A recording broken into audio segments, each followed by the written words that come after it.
Good morning, all you cool cats and kittens out there. Thank you so much for joining me for episode number 14. 14. I can't believe we're doing this for 14 weeks now, but hey, I'm glad that you guys are all joining. I appreciate each and every one of you for joining this, and let's go.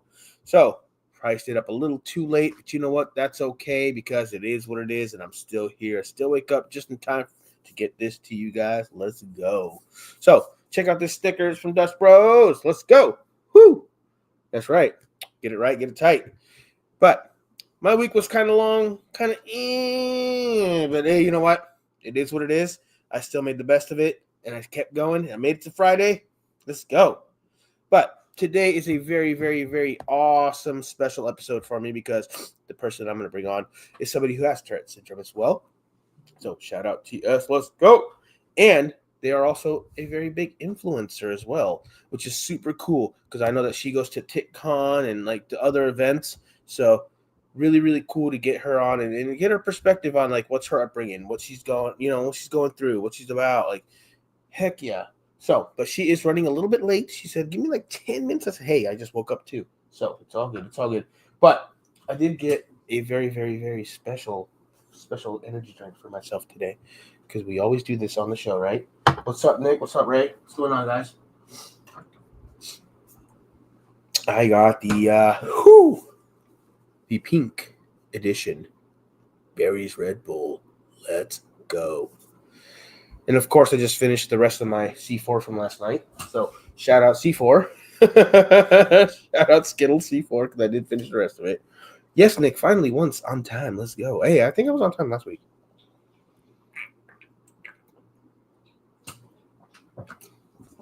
Ooh, there we go. Almost for you guys. But all you cool cats and kittens out there, listen to this. Yummy. The pink edition. Shout out. Pink edition Red Bull. Red Bull, please sponsor me. Please, somebody send this to Red Bull and have them sponsor me. Send me a big old case, a truckload of these sugar-free ones. I would love to be sponsored by Red Bull.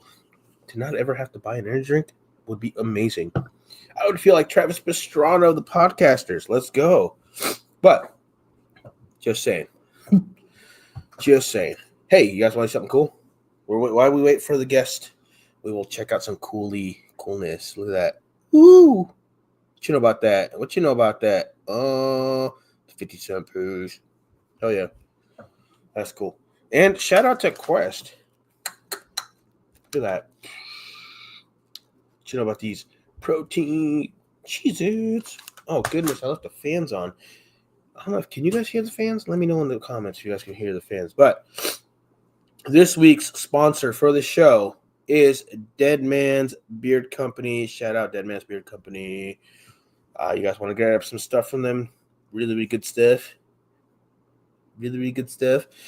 Make sure to use code Twitch15. Save yourself some money. That is a discount code, not an affiliate code. So I had to make nothing on that. I'm just bringing that to you guys because I love you guys. So make sure to check them out. If you guys want some good sense, make sure to check out Gavi Tides, Night Out, because that's my wife's favorite scent by Dead Man Beard Company. So make sure to check that one out. If you want your lady to be like, ooh, make sure to check out Night Out. But yes, Agave Tides, The Study. Oh, and they got all this other goodness too. They got cologne now. Oh, I can't wait. I got cologne on the way. And can't wait. And the cologne's not going to have the black seed in it because this cologne don't have the carrier blend. So I guarantee you it's not going to have that little smell that everybody's so concerned about. Which, hey, if you can get past that, there's other companies that have that smell that's intensified. Black seed oil, right? But Dead Man's Beer Company, I'm telling you right now, they've moved that to the back, and I guarantee you that he's blending that stuff so good because, man, Bryant, the owner, has learned how to blend it so well that, it is amazing. But, yes, shout out to our sponsor of today, Dead Man's Beard Company. They got some amazing, amazing butter. One of my favorite butters, by the way. Goodness. Make sure to give them a try. Use code Twitch15 to save yourself some coin. It is not an affiliate. I make no money to bring that to you. But hey, I'm here for it. So let's go. Oh my goodness, this kid already, he woke up and requested $5 from me. What do I look like? Man, I look like I'm sitting on the toilet just pooping out some dollar bills, huh? Dollar bill, y'all. Let's go. Whew. Dynamo, let's go. What's up? Oh, your son's basketball game. Well, good luck to your son. Is Quinn's basketball game? Yes or no? Let's know in the chat. Shout out to my little homie Quinn. He calls me Twitch George. So cute. But yeah, hopefully he scores some good points. Let's go. But well, I'm still waiting. All right, she said 10 minutes. 10 minutes. Let's go.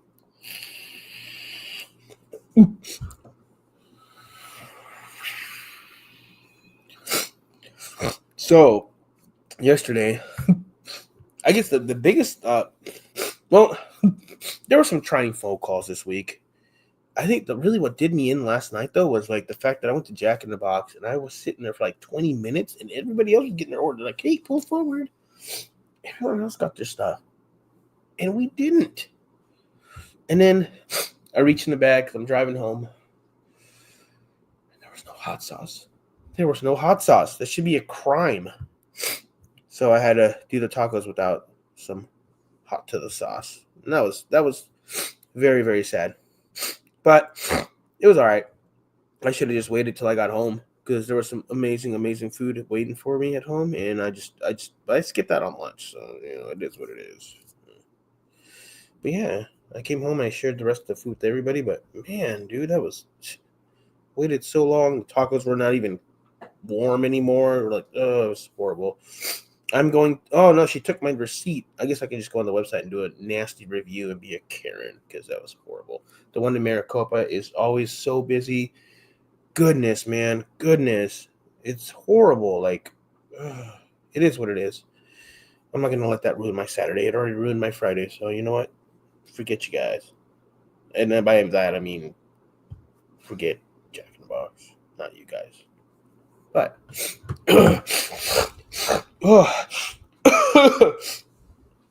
ooh, probably sound gross, huh? Oh, I'm sorry, guys. I'm sorry. Ooh, it's horrible. But yeah, I mean, this week hasn't been too bad. I mean, it dragged ass. I'm gonna say it. I'm just gonna say it, right? When the week drags ass, you know what I say? I say this week is dragging ass like a dog drags his ass across the carpet. Gross. And you know what? It is what it is. But man, it felt so long and gross. And then my daughter helped set up the talent show last night, so I ended up just taking off of work early a couple hours. And we went to do that. And yeah, but still, it was just such a long week. Patience is testing me. Have you guys heard of her? Because she is mean. She is mean. Patience tests you, and it's gross. Stop testing me, lady. Get out of here. You know what I'm saying? Like, whoo. What's up, Fleas? Yeah, of course you are. Of course you are, man. This guy stays tote. Be careful out there. Don't challenge the man. He will. Whew. But yeah, it just patience running thin. I'm running on fumes at this point, and it sucks. What are some good tips that you guys know to like keep it cool, keep it calm, and keep it collective? Because lately, I don't want to keep it calm, cool, or collective. I want to keep it rude, mean, and yeah. I sent you the $5 to your phone. You did? Yeah. Oh, I didn't see it. Okay, well. Thank you, Dad. Vamos. Love you, dude. Love you too. But yeah, let's try this pink edition sugar-free Red Bull. I've let it breathe for a little bit. I think it's good. It's not wine. I don't know why I I don't know why I let it breathe for a little bit. I don't know. I guess it makes me feel kind of classy. Shout out to all our bougie, classy friends out there. You guys are awesome. Keep rocking.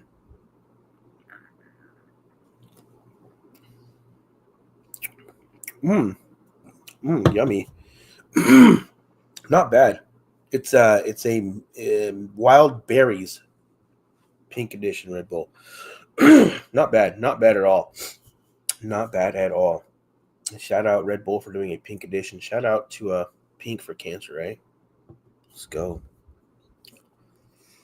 Stay classy, AZ. Exactly, exactly. That's right, my friend. Shout out to my friend Bearded Nick. I mean, Bearded Beanie, Bearded Nick. I got a ton of nicknames for the guy, so love you, dude. You're awesome, and I can't wait for you to come down to Southern AZ and hang out. And make sure you bring the dogs with you, man. We can't let you leave the dogs up north with you know. Love you, man. Mm-mm-mm. Ooh, so good. it's it's still not as good as the frosted vanilla bean one. That is my favorite one, hands down. The seasonal one. Oh my god, this kid. Oh my goodness. He needs an extra $1. Ah, forget you. Goodness. Go pick up some dog crap. I gotta like fight you to pick up dog poop, and oh my god. You know what my kid said this morning? He said, "We are out of rubber gloves." I didn't have no rubber gloves when I was growing up. You picked up dog crap in a plastic bag. You used that as your glove. Goodness. Yeah, thank you. You're welcome. Go pick up dog crap. But yes, any cool tips out there for keeping your cool? Because lately I'm just like, I'm on edge all day, every day, and it's not fun. And guess what, guys? I am stuck as a closer. How ridiculously not cool is that? That wasn't even my. It's one of the least prioritized ones. So I am under the impression that no matter what you pick, they just give you what you want. So you know what? Forget your work. I won't disclose the name until I quit, and then I'm gonna write them a very, very, very nice letter. Oh my goodness. Walmart delivery forgot my bananas. Ooh, my potassium level's dropping as we speak. Keep it mean, Twitch. Very mean. You're in my view. Ship it till I broke. I appreciate you, please. I appreciate you. Hey, we got some bananas, bro. Just go down to the kitchen and grab yourself one. You're good. You're good. You're gonna be down there most of the week, Saturday through Wednesday. Let's go. Like I said, Pixie, she's kind of a butt, so we just gotta like get the dogs in the house. She'll probably be good with the pup. I just don't know how she's gonna do with 2 intact male dogs. She's already a butt to him when he gets in her face. Plus, he's gonna be up the little doggies at butt, so it's like, how's that gonna play out? But yeah, can't wait. I can't wait. It's gonna be so fun. It's gonna be awesome. It's gonna be great. But yeah, what the? Where the hell did you go? Goodness. You know what's crazy about technology? It tells you when you leave your house. It tells you when someone's at your driveway. Oh my goodness. It just tells you everything that you sometimes don't give a crap about. Anyways, like I said, patience. I am losing it. It's wearing thin. I am going to blast out of the mouth some nasty stuff at somebody. What should I be doing different? And I know this week has been super crazy for me, but shout out again to my friend, the Bearded Beanie, for helping me stay positive, man. This was a really trying week for me. And Nick was just like, man, just got to stay positive. You know what I'm saying? Like, we just kept hyping each other up, and that was great. But man, that patience is just wearing so thin. I'm just to the point where I'm just like, I'm going to blast out the mouth at somebody on the phone, right? Or just be like, yeah, forget you. Click, click, click. I don't know. We'll see. But hey, it's what it is. Maybe fine in the garage. Opie is super scared with everything he's been through. Yeah, I know. I'm saying, like, bring him a blanket because the garage isn't like cold, but it's still cold, and I know Opie gets cold. So, bring the kennels. We'll set them up in the garage. Just because Pixie doesn't sleep in the kennel, Cosmo is kenneled every night. Pixie, she's just an old lady, so we just let her out at night. She does her thing and comes back, and she sleeps in her kennel, but it's never closed. I've only closed her in there like a few times since we've ever had her in like the last like 4 years. But yeah, Yeah, dude, we'll make it work, bro. My wife said, let's go. Speak the positive out into existence. Exactly. That's what I'm saying.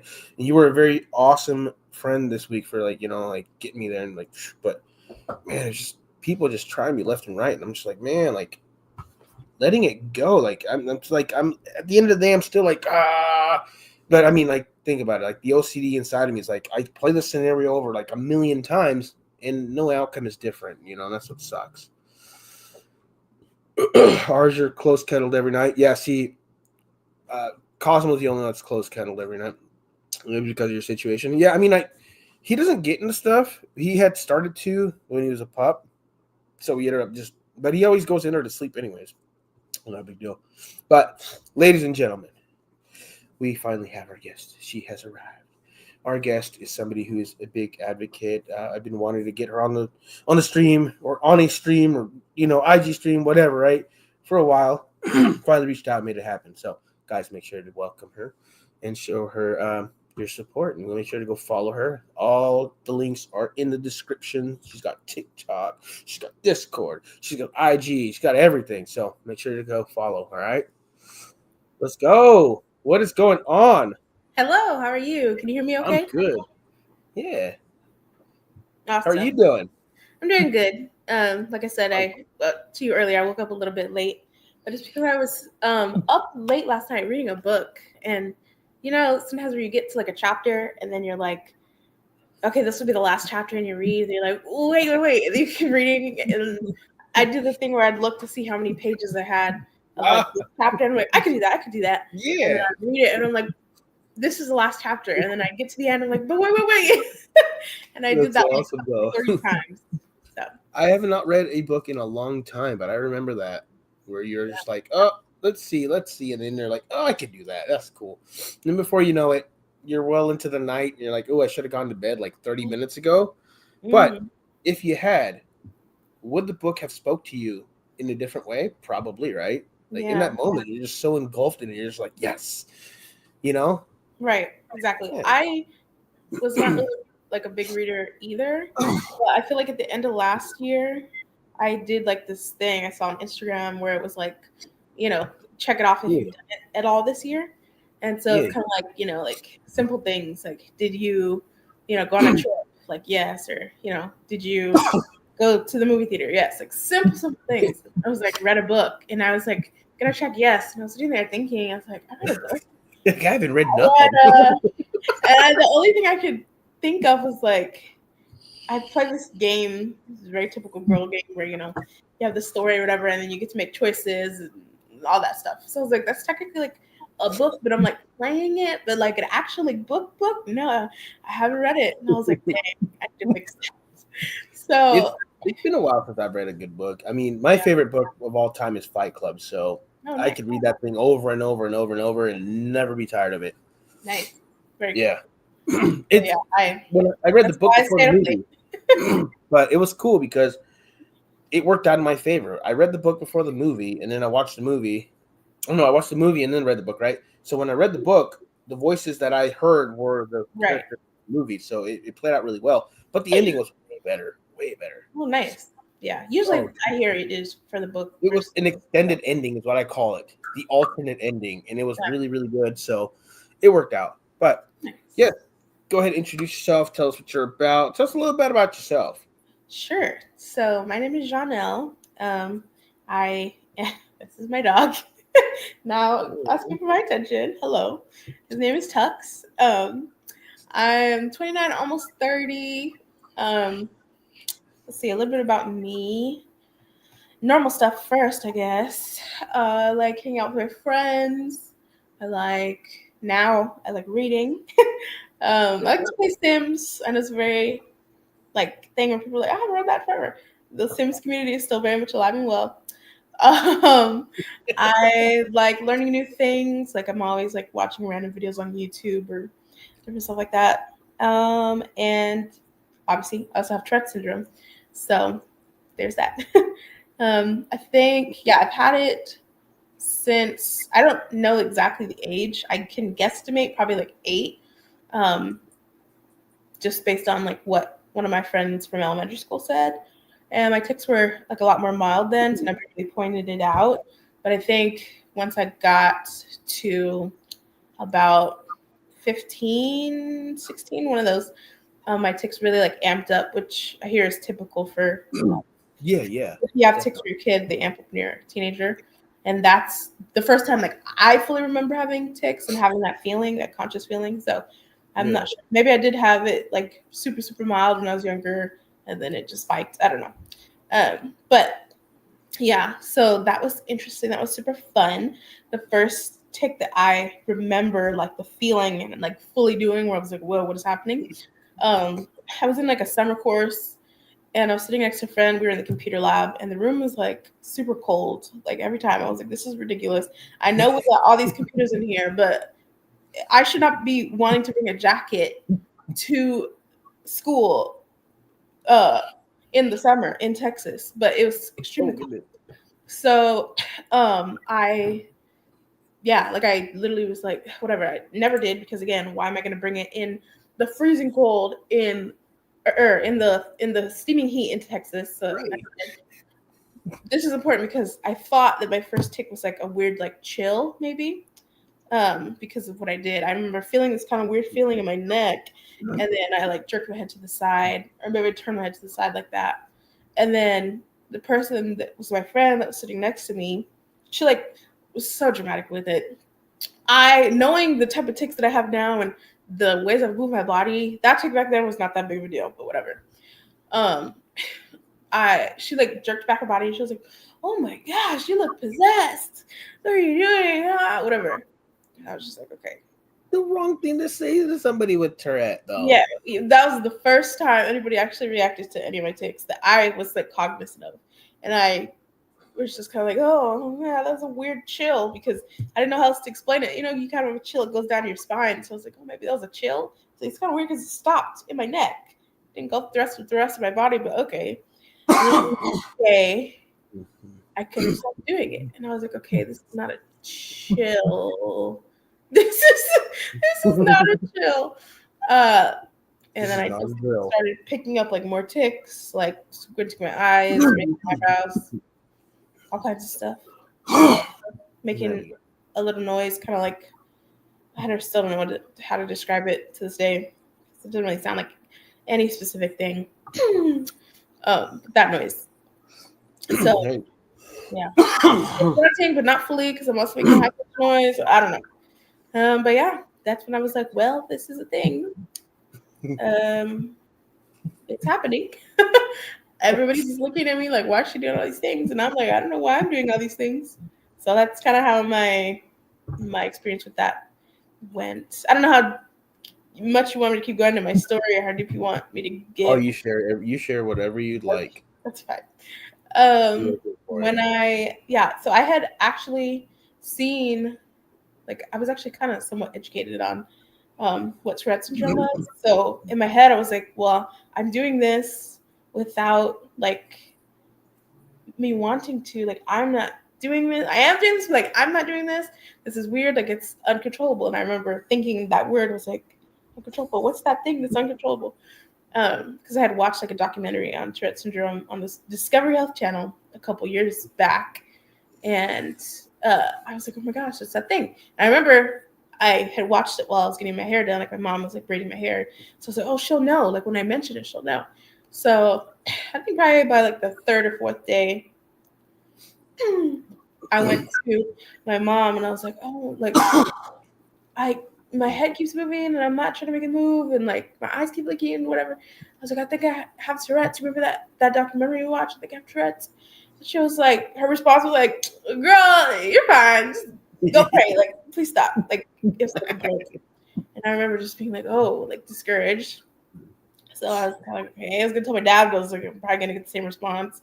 So yeah, that kind of led me to like letting it out at school and suppressing at home, which is usually the opposite. Usually, right, yeah. But I like did the opposite, because like, okay, at school at least people are like looking at me weird, but they're not like saying anything, because my high school was small.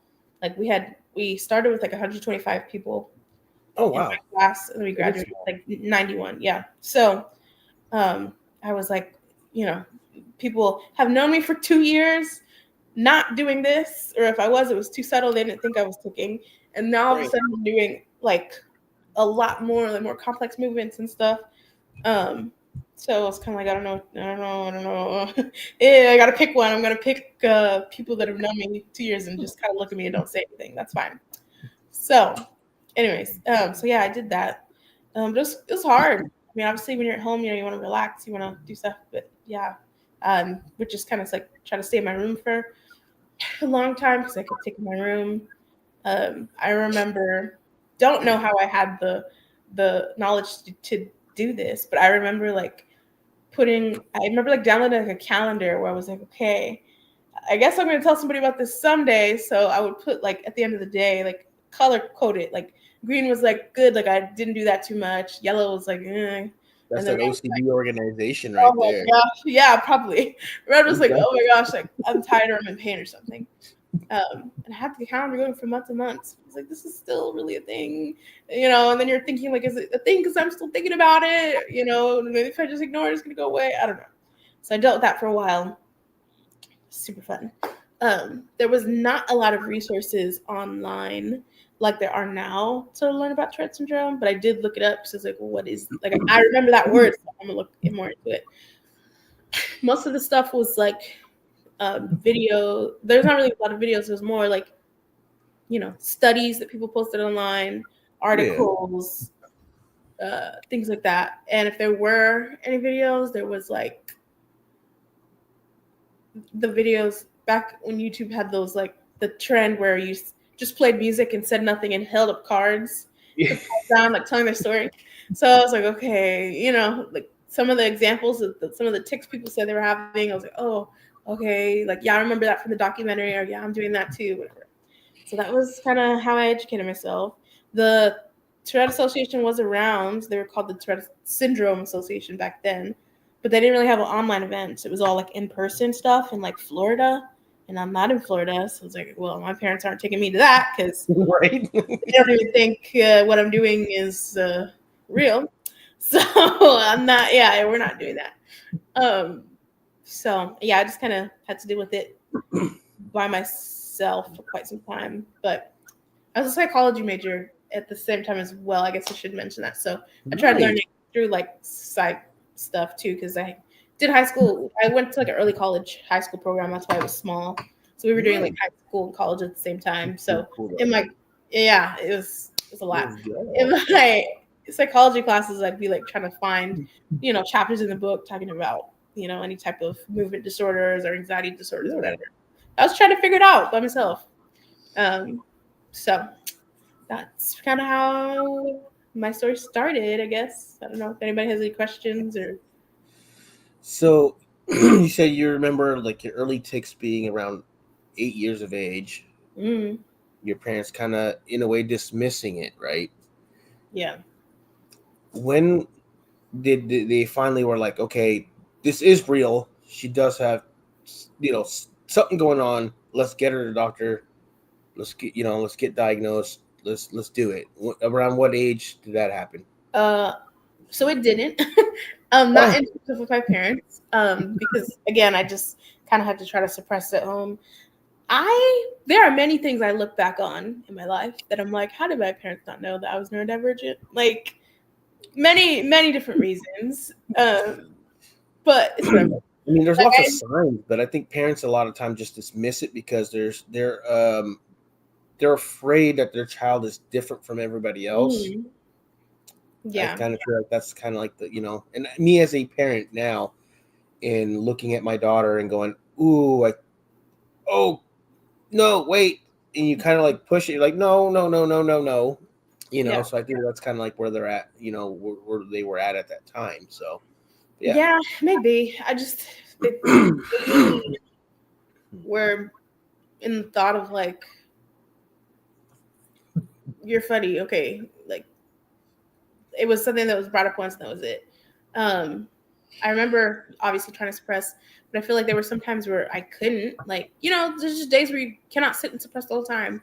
I remember one time I was sitting at the dinner table, which again, the dynamics were not like what you think. Like it was me sitting here, my dad was sitting there, my mom doing something else, and the TV on. We watched the TV. Right. So, okay. But there was definitely times where I was like ticking because I remember being self-conscious, like, oh my gosh, he's looking at me, not the TV. Didn't say anything. I remember another time that we were at church, and unfortunately, there were pews, so it's all one bench. So if you move, everybody feels it. Yeah, I was like, oh my gosh, I can't. And I remember like maybe the only time that my mom was ever puzzled, I guess, she kind of was looking at me. She's like, "You're so hyper." It was just kind of like, "Why are you hyper?" Like I was never like hyper like that. I guess it's just kind of like, what the heck.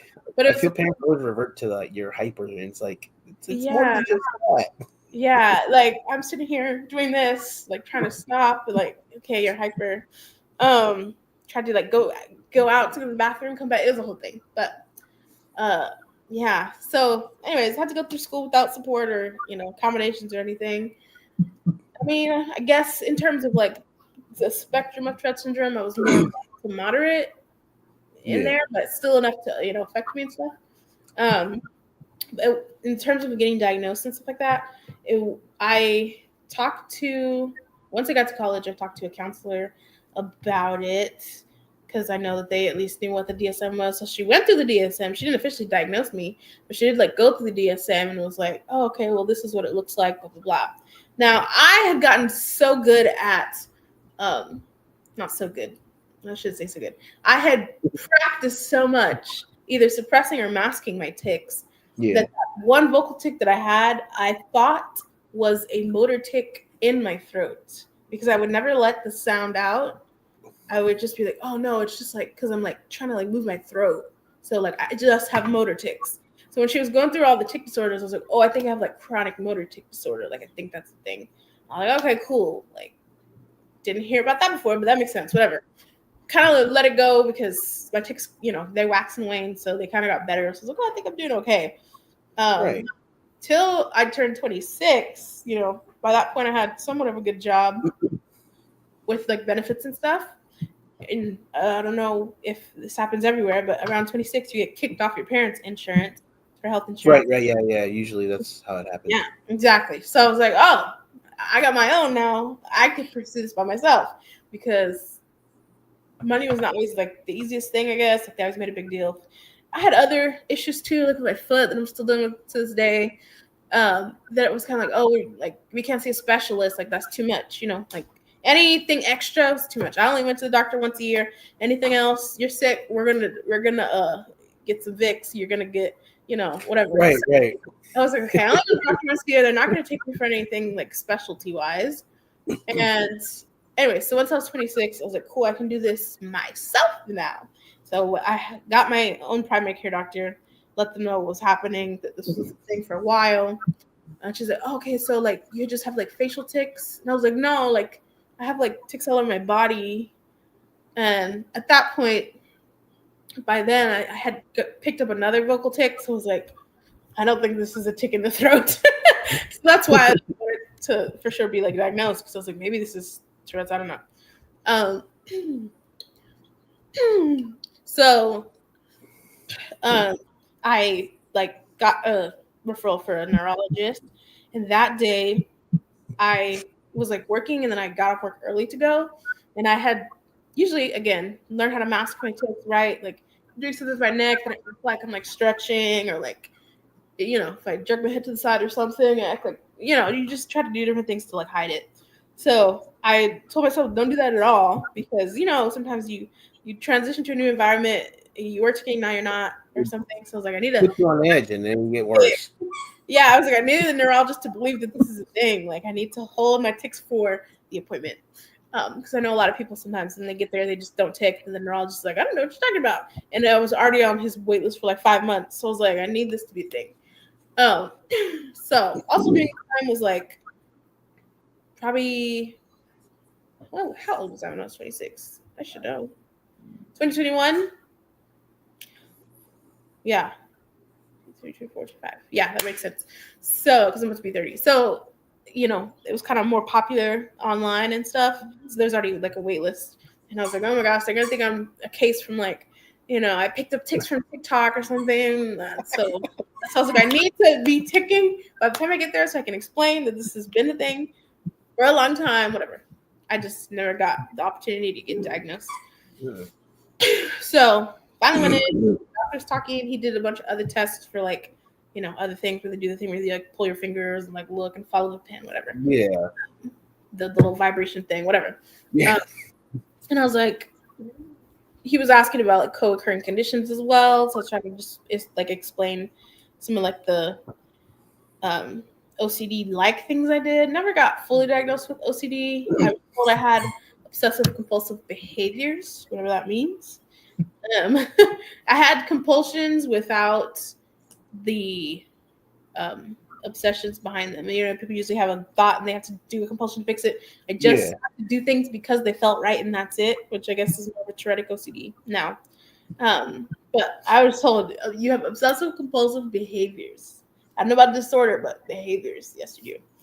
So, anyways, I talked about that with my counselor. Told me about that before. I talked about like some of the sensory issues that I had that I didn't realize were sensory issues until way later. And he asked about ADHD. I was like, I don't really know. My brain is always really scattered, but I think that's more of an anxiety thing versus like ADHD thing. Anyway, so we're talking about that.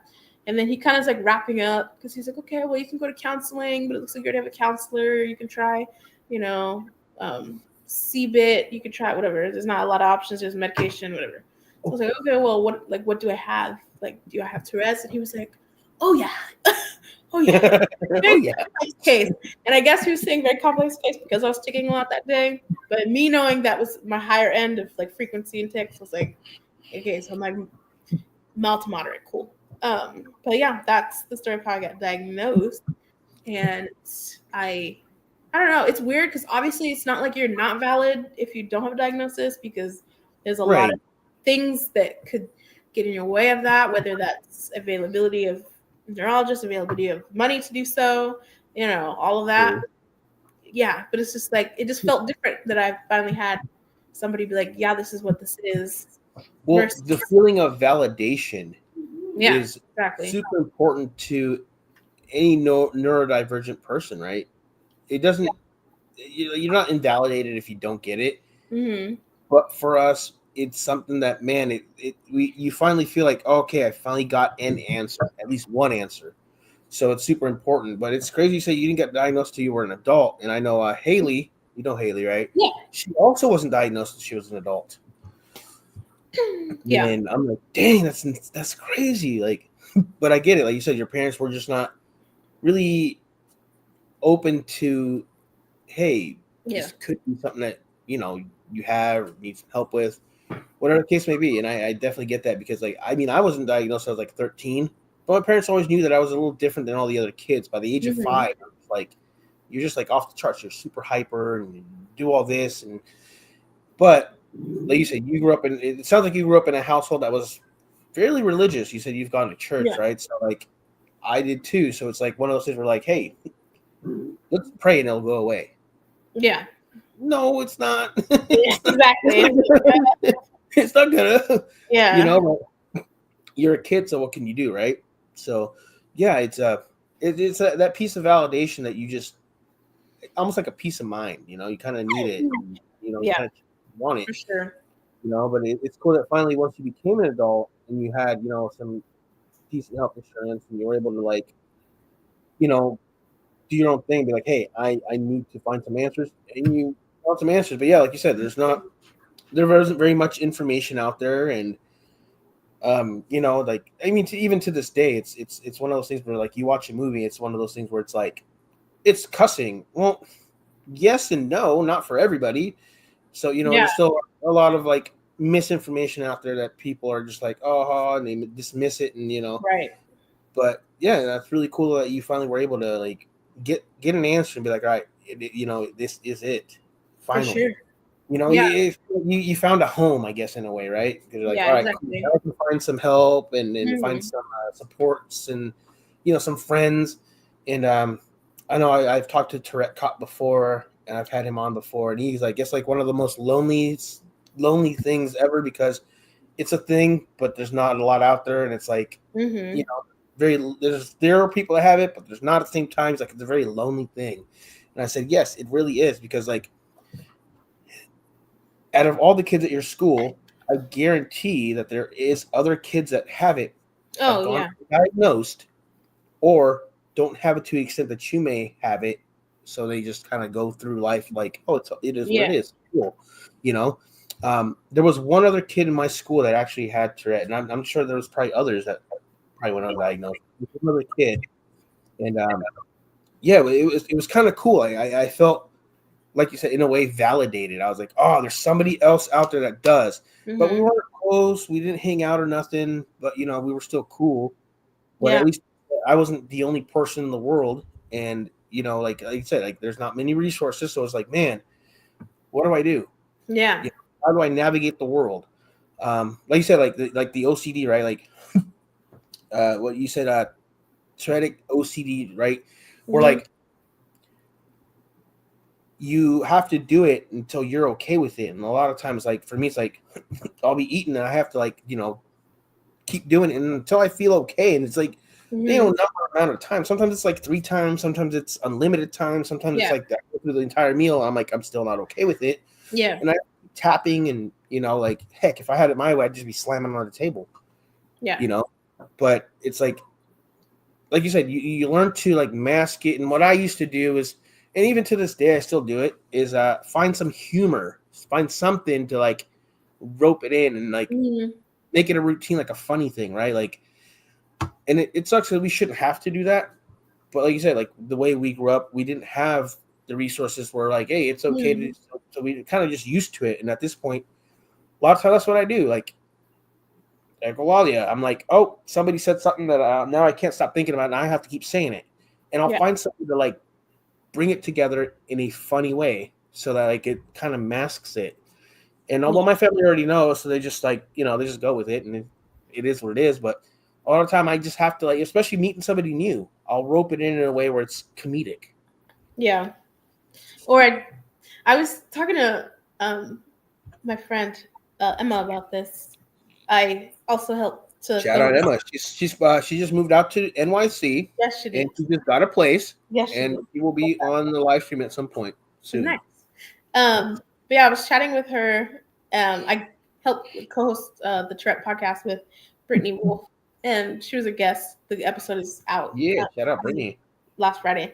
But we were talking about like dating and Tourette's because it's kind of like February, month of February, so we're talking to people with their relationships and stuff.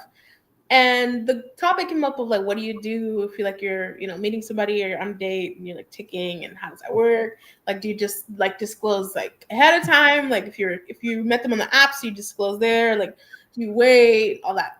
So I was like, I don't know, like I don't necessarily think there's any like wrong answer. It just kind of depends. I was like, I've kind of found that I don't say anything, and then if once I meet them in person, if I'm like ticking or something, I'm like lightly like gaslighting them. And they're like, "What?" I was like, "Yeah, like I don't know, like if we're talking and they like do something, and then somebody goes like, 'Oh, are you okay?' And I'm like, 'Well, yeah, like yeah, I'm fine. Are you okay?'"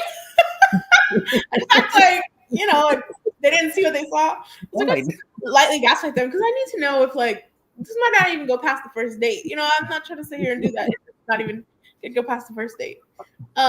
Maybe we talk about that later. Keep talking. So it's just like so funny.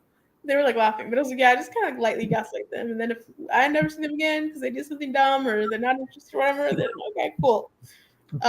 Because I feel like sometimes once that is introduced, even if I am advocating, which I'm used to, it's like the conversation can never like move away from there. Like it just is like stuck there. Right. Oh, okay, well, what does that look like? Oh, how long have you done that? Da, da, da. And maybe you'll try to bring up another topic, and then it's like, well, do you typically do that, or well, do you? It's like it just doesn't go away. So I'm like, rather, if I'm gonna advocate them about it, it's gonna be before when we're texting. But most of the time, like we talk about other things, and then if it gets to date, I'm like, I'll just act like I don't know. Oh yeah, I'm fine. What are you talking about? So yeah, that's kind of how I've kind of roped it in to be funny for me, at least. Yeah. I mean, it's good to know that there's other people out there that also kind of try to bring some comedic awkwardness to it to kind of like, but again, we shouldn't have to mask it. And for me, when I started dating, I met my wife online, and I also disclosed on my profile. At one point, I was just kind of like, man, I'm just tired of explaining it. I'm not gonna wait till I meet the person. I was like, all right, let's just go ahead and just do it. So I threw it in the profile. I said, hey, bam. And I, like a little disclosure at the end, like if you don't know what it is, please look it up. And every time I talk to anybody, I said, hey, go do some research so I don't have to do all the talk about it. And if you still want to talk after that, great. If you don't, that's okay too. It's fine. I'm really trying to just find a life partner who is going to be good with me being this, being me, being this person that I can't, not do this. So, and I finally found my wife, and she did some research and everything. I said, if you still want to talk to me, great. If you don't, that's okay too. She goes, I don't care. That's fine. She's like, that's you. It's who you are. I said, all right, cool. So we finally met, and man, we've been together ever since. And it was so refreshing that somebody was like, hey, I did some research on it. I see. Cool. I don't care. Awesome. Awesome. Yeah. Great. So, but it was just one of those things I just had to put out there, because if I didn't, then I'd have to continuously meet people and then explain like what I'm doing. It's like, man, I don't want to keep explaining it. I just want ahead of time you can know and do some research, and then we can move forward. Yeah. Yeah, that makes sense. Yeah, it's like no like wrong answer to how you do that. If you want to disclose ahead of time, that's helpful. Absolutely. If I've put that I've had Tourette syndrome at one point on my profile, and then I took it off. So I was like, I don't know, maybe like it's just whatever you decide is what you decide. I don't think there's necessarily any wrong way to do it. right. I enjoy lightly gaslighting people. You mean, yeah, I'm fine. Are you okay? What? Are you okay? They're just like, oh, never mind. It's so funny. I love it. And I still get that when I meet some people. Like, are you okay? And it's like, yeah, I'm fine. I'm good. Yeah. Thank you. Thanks for checking, by the way. But yeah, I mean, for me, the biggest thing, like for the longest time, was just people staring. They don't help. So just stop staring. If you have a question, just ask. Yeah. And I'm about to make a shirt that says on the back, yes, I have Tourette's. Please stop staring. It doesn't help. If you have a question, please ask. Yeah. You know what I'm saying? Like it's just why not? People just I just don't understand why they can't just come to you respectfully and just ask a question and gain some knowledge instead of being ignorant. And I get it. Sometimes it's not easy to approach somebody. Heck, if anybody knows, we know. Yeah. Like it's cool. You can, as long as you're respectful and be like, hey, I had a question. By the way, cool. I will talk to you about it. I will give you some knowledge. I will say, hey, this is it. This is what it is. And most people just sit there and just stare, and it doesn't help. It doesn't help my cause for you to sit there and stare at me. A, makes it worse. B, pisses me off. You have a question, please ask. Don't sit and just stare at me. Not helping.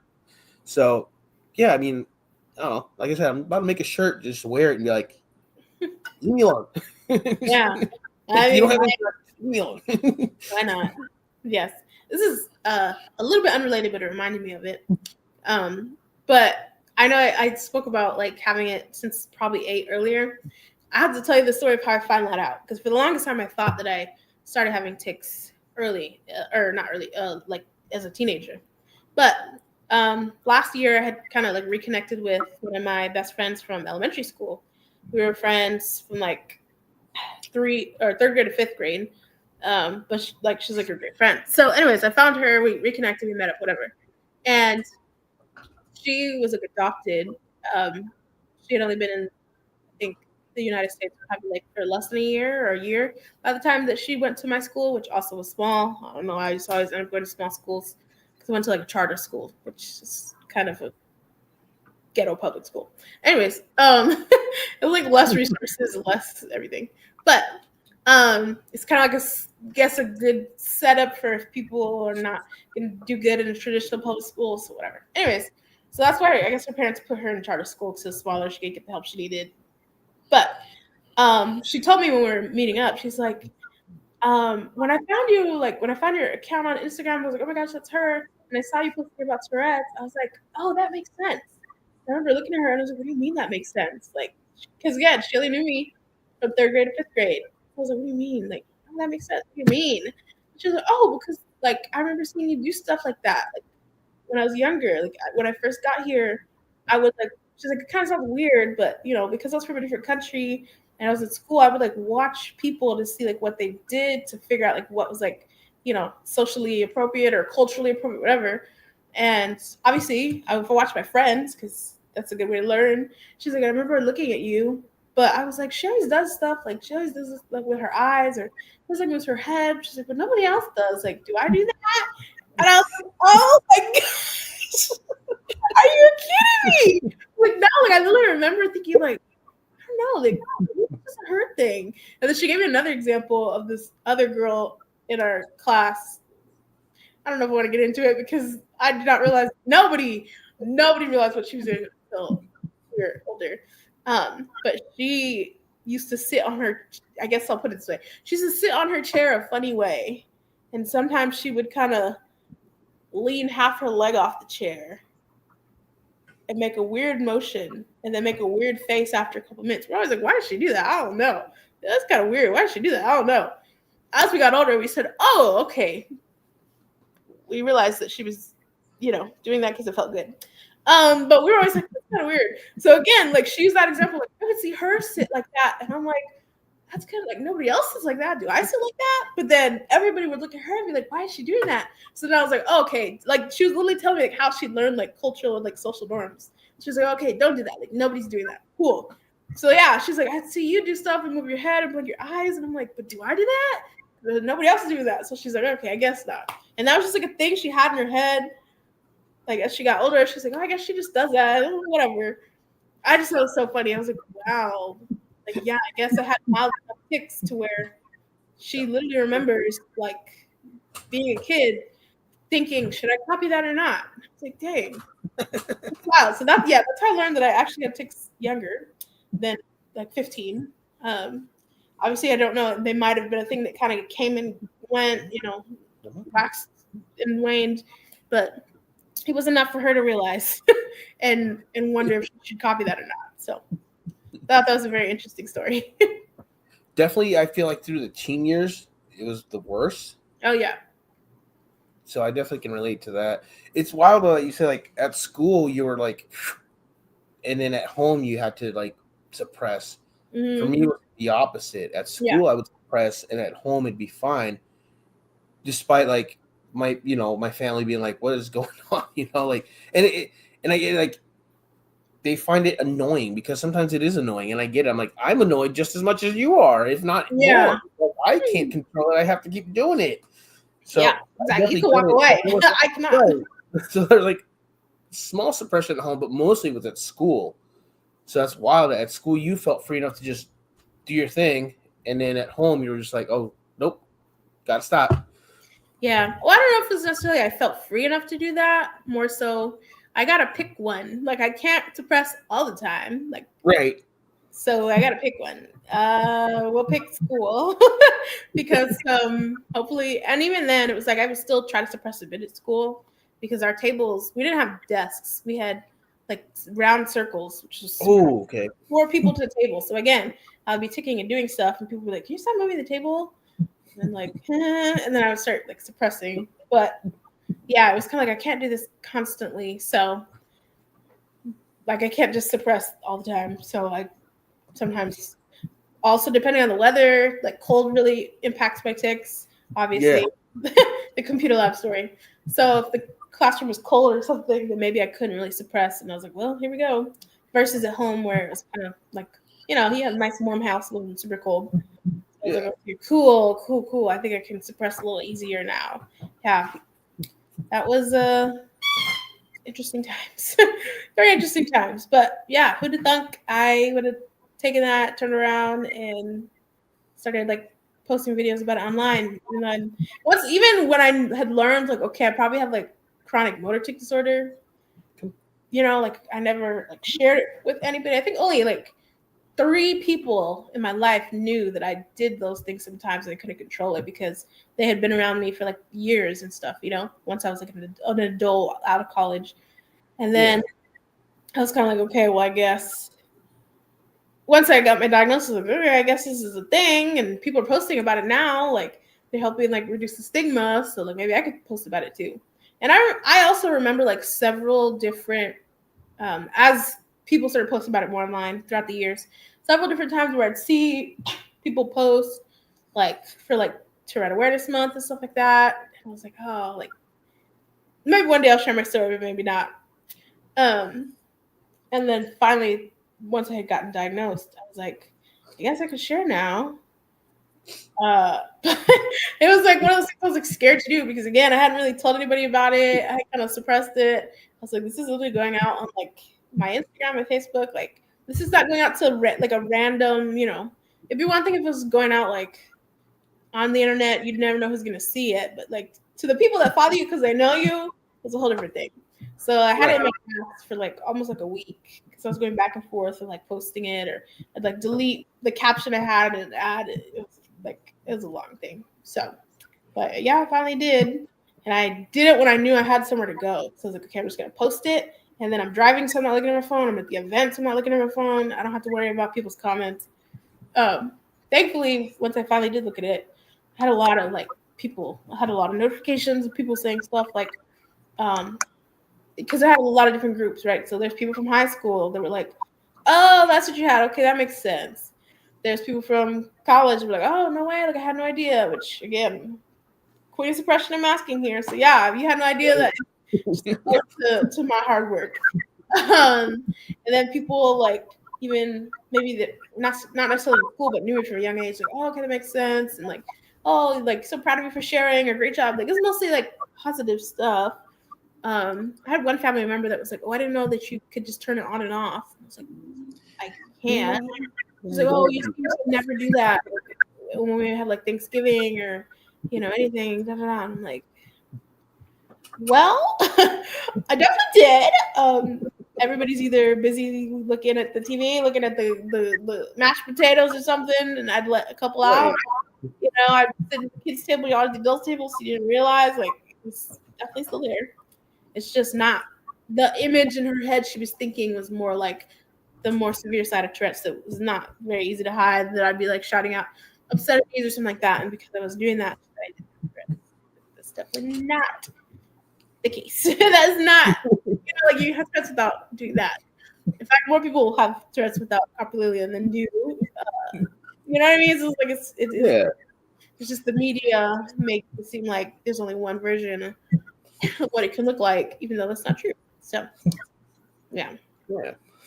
Yeah, I mean, definitely media just I don't sensationalize it, but every time you do hear about it in a movie or anything, it's always shouting out obscenities. Like, man, it's so much more than that. And I do take offense to it. I'm like, man, like somebody who has to live with it on a daily, like it's a lot more than just that. So yeah, I'm more likely to be sore. Right. Like hurt accidentally doing something, and yeah. Like, do you want me to cuss at you? Yeah, exactly. I do. It's from right here. But no, yeah, I get, that's what people think. But I guess, yeah, the media, it's probably more interesting to see that versus, like facial tics every now and then. They don't really care. Right. So, yeah. But yeah, more so, it's like I do have more motor tics and vocal tics for sure. Okay. How is your family now that you've finally got diagnosed and you're an adult? How's that going with it? That's a great question. I don't know. I don't necessarily have that much of a relationship with my family or talk with my family for multiple reasons, not just the Tourette stuff and everything. Other things like abuse and stuff. So don't really talk to them. But I did have that one cousin when I first posted about it that said something. But I don't talk to her anymore either. So yeah, that's a longer story. Not Tourette related, but yeah, I don't know. I mean, I'm sure that they probably know because I've posted about it. They've seen my stuff, I'm sure. Or at least a family member, another family member might have seen my stuff and talked to them about it. So I don't really know what their opinion is of it. But I I know that it was good that I was finally able to, have that validation, get diagnosed. Yeah. And I guess, yeah, that fueled me to turn around and, do advocacy with it and like do videos to like spread awareness, talk about it. Haven't done so in a while because ever since the whole thing where CapCut was acting weird, I was like, Yeah. now it's back, and I kind of got out of the habit of posting. But I plan to try to post some more stuff, like throughout the coming year. So just still working on, video ideas. Sometimes I feel like I also kind of like run out. Like I think I've talked about like everything. I'm like, do I like recycle and talk about stuff I talked about back in 2021? Like, do you I tell would me? say I I don't would know. say yes, because I mean new people can find your social media and they Yeah, might not scroll back through it all, yeah, so like kind of recycle a little bit. It's not a bad thing, yeah. you I know. might have to do that. I might have to So, do that. But yeah, so that's unfortunately, my family don't really talk to them, but I don't really know their response. But I'm happy that at least my friends that I have in my life know it or understand it or yeah. don't mind it. Well, Um, you can't choose your family, but you can choose your friends. exactly. So there's that. Trying to think what else. I did have laughing thinking about.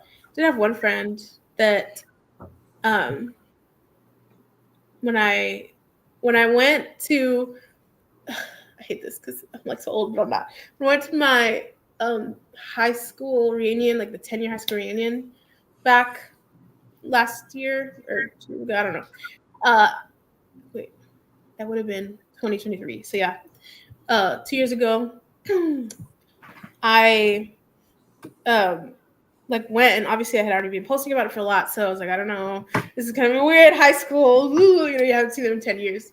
And I was walking in like 5 or 6 different people. And again, this is a lot because our school's small, right? We graduated with 95 people, and about half of those showed up to the reunion. So there's people that were like talking like, oh, I love your videos online, like I love what you post. I was like, oh, thank you. And I know exactly what they're talking about because I post other things too, but they're not talking about the video of my dog. They're talking about, I mean maybe, but they would have just said your dog is cute. So I was like, oh, thank you, whatever. And then even like one of my like teachers had said something too, because one of my teachers, she's like, once y'all graduate, y'all can add me on Facebook, but not right now, not with all the students. So she had mentioned something about my videos, and I probably had like 5 or 6 comments that night. I was like, oh, wow, like dang. But I guess to them, once they saw it, they were kind of like, oh, that makes sense because, they saw me in real life ticking. They had to sit at tables where I was like shaking the table unintentionally. So yeah, but that was nice. Uh, one girl was laughing. She was like, yeah, I see the videos you post are very educational, but also I'm like, look at you, you know what you're doing. You go, girl. It's your life. Yeah, do your thing. Yeah, I was Heck like, yeah. thank you. Some encouragement, right? We all need. So heck Absolutely. yeah. Heck yeah. So it's really cool that you said you are a psychology major, right? Mhm. That is freaking awesome. And I'm going to say, to contrary belief, people with Tourette actually are very smart. It's Mhm. science backed. We are actually very smart people. Yes. Of course, I kind of miss the being smart in math because I'm horrible at math. I am horrible at math as well, and I'm pretty sure I had dyscalculia, which is like dyscalculia, which is like a math learning disability. Because when I was looking at all the things, I was like, "That's me!" Like it was to the Right. point where it's like, "There's no like I am literally making like 90s on the homework or classwork because I'm working with other people. But then as soon Right. as the test came where it was like, okay, all by yourself, or like, can you do this problem all by yourself on the board? I'm like, I don't know. Like it was so bad. It was like I had to pull in my brain every math concept I've ever learned. Like I never got, we just learned about exponents. We're working on exponents. The test is on exponents. In my head, I'm like, I don't know. How do I know?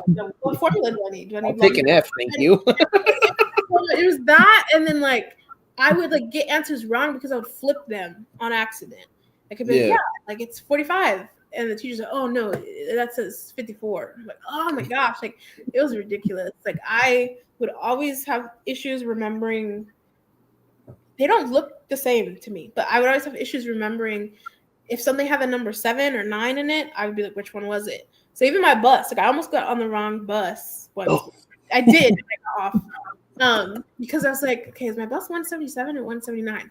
I could never remember. And you would think, okay, well, if it's 177, you just remember it's like 7. Right. If it's 179, just remember there's both. I literally got on the wrong bus, and I was like, oh, I guess we have a substitute like bus driver. And then I went to go sit down, and I was like, wait, none of these kids are on my bus. And that's what I was like, wait, this is not my bus. So I got off, and my bus, like my actual bus, was further up in the line, and they were about to leave. Like I would have missed it if I, didn't pay attention. So yeah, it was really messed up. Like I was like, I really have this issue. I did bring that up to my parents as well, and they said, no, that's not a thing. Chill out. So there's kind of a pattern there. But besides that, and all the other things, yes, definitely was smart. I was always in like, advanced classes or GT and stuff like that. Which is probably why my parents were like, yeah, go to the early college high school, do your thing.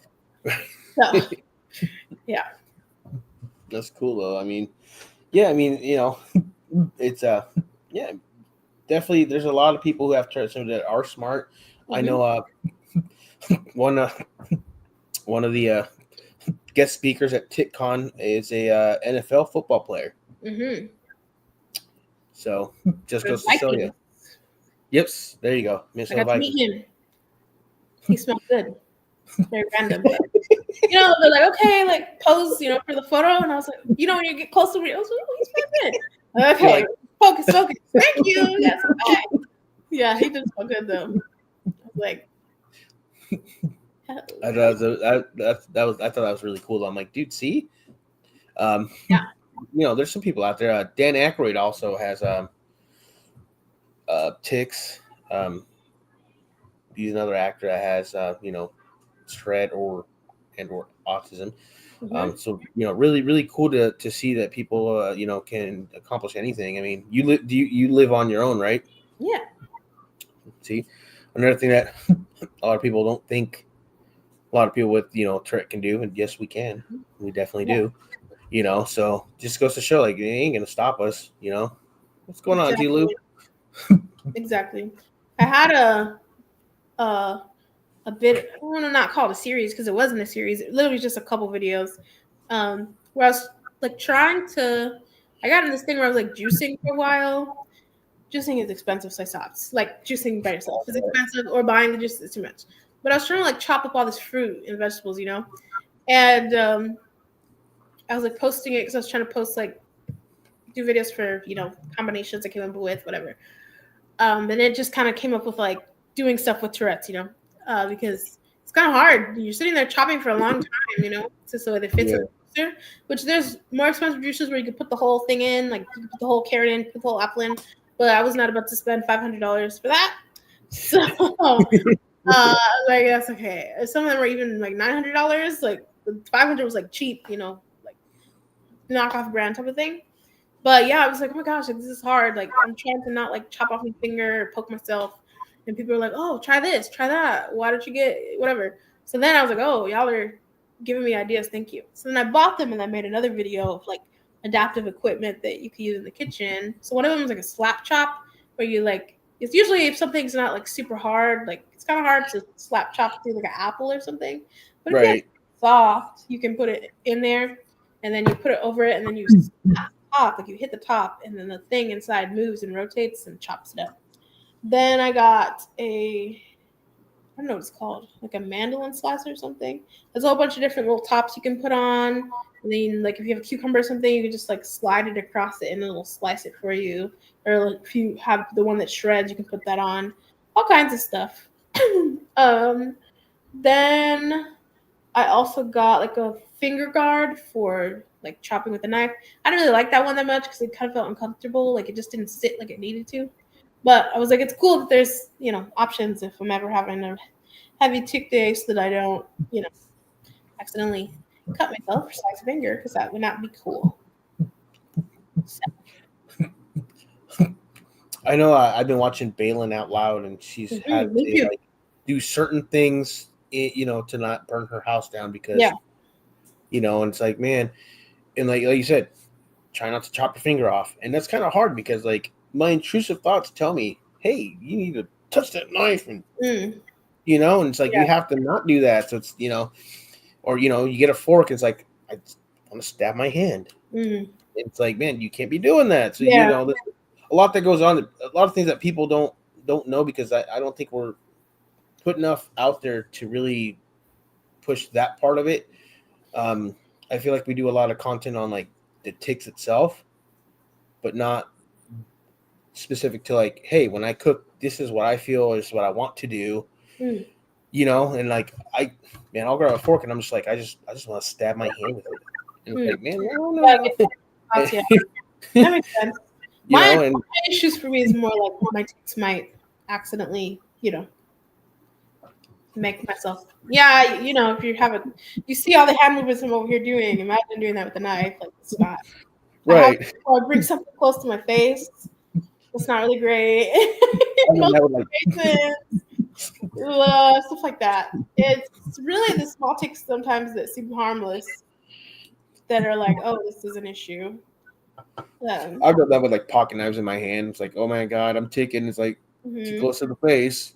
And I like put the knife down real quick and then get it and then go back to what I'm doing. But yeah, I mean, just like everyday life is a bit of a challenge at times, and like it is what it is. I don't know. Yeah. You can do the you can do like what is that, the surgery or whatever, they put that deep brain stimulation. Yeah. Yeah. But I'm like, man, I don't know. At this point, I don't know. If I woke up and I didn't tick, I'd feel like I had to at this point. I'd probably force it. Yeah, I think that's usually reserved more for like really severe cases. Yeah. With like their quality of life, like they can't do anything. But yeah, I don't know. Like I feel like would the premonitory urge still be there? Then you just can't get it out. Like that would not feel fun. I don't know. And that's where I'm at. I'm like, if we went ahead and did it, I don't know, it'd just be weird. Like I would wake up and be like, hey, I think I have to do this now because I've been for so long now. Like that urge I think the urge would still be there. But I mean, I've heard there is very big success with it, or some people have had really good success with it. Not everybody, but there are some people who have said, yeah, it's like 70% good. And I'm like, dang, well, good for you. Yeah. That's awesome, because they can live a better quality of life. But I'm like, at this point, I'm like, I don't know, like it's not severe enough for me to be like, I'd get it. But even if I could, I don't know if I would, like. Yeah. Yeah, I guess it just depends. I don't know. I'm thinking like I was gonna say something before this. Oh, when we were talking about how some little ticks are not so little and do stuff. I do remember I made a video once and I got some like negative comments on it, but I was like, whatever, that happens posting. Troll.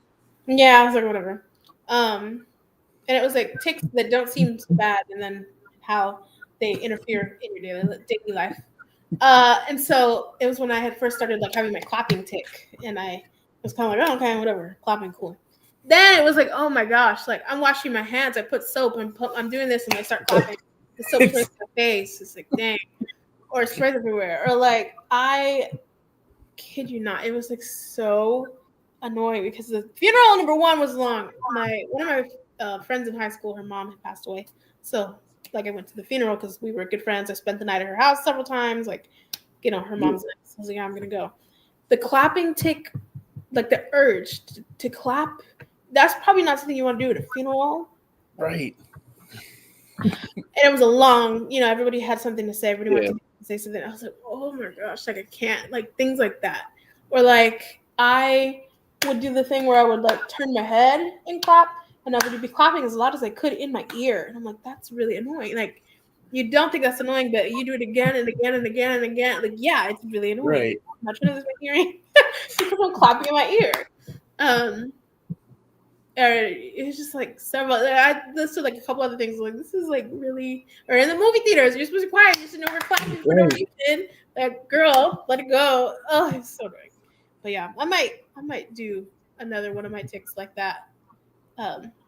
And like do a series of like ticks that don't seem that bad and how they are in reality. Right. Like, like maybe like rolling your eyes and people think you're having an attitude, you miss moments. So many times people are like, oh my gosh, look at that. That's when my tick wants to start. I'm like, wait, hold on. Right. And they're like, wait, where is it? And they all it's gone. I'm like, dang it. Yeah, I don't know. I might do that in video since I'm thinking of video ideas to do. Yeah, no, definitely. We need to continue posting and do more content. And like you said, like ticks that you don't think are annoying but are annoying would be a great video. A lot of times people are just like, oh, that's not too bad. Okay, well, Yeah. do that all day, and then add this to the mix, and Mhm. then add this to the mix, and then tell me if it's not too bad. Yeah, exactly. It's true. And so, do you work closely with the TAA?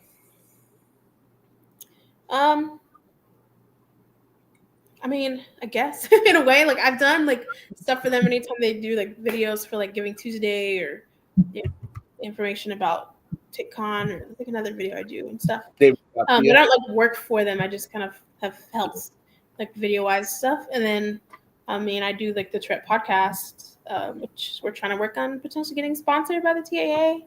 So That'd be cool. that stuff, yeah. And I've also um, presented at TikCon when we were there in Dallas because I'm in Texas, so I just drove, and I got to present. I got to be in two things. I got to present to an audience like my own thing, Yeah. of, like 5 things your child with TS wants you to know, kind of based on like things I wish like my parents had known or whatever to help people. And I Yeah, also opened it up for like a Q&A. People had like a lot of questions too, so that was good.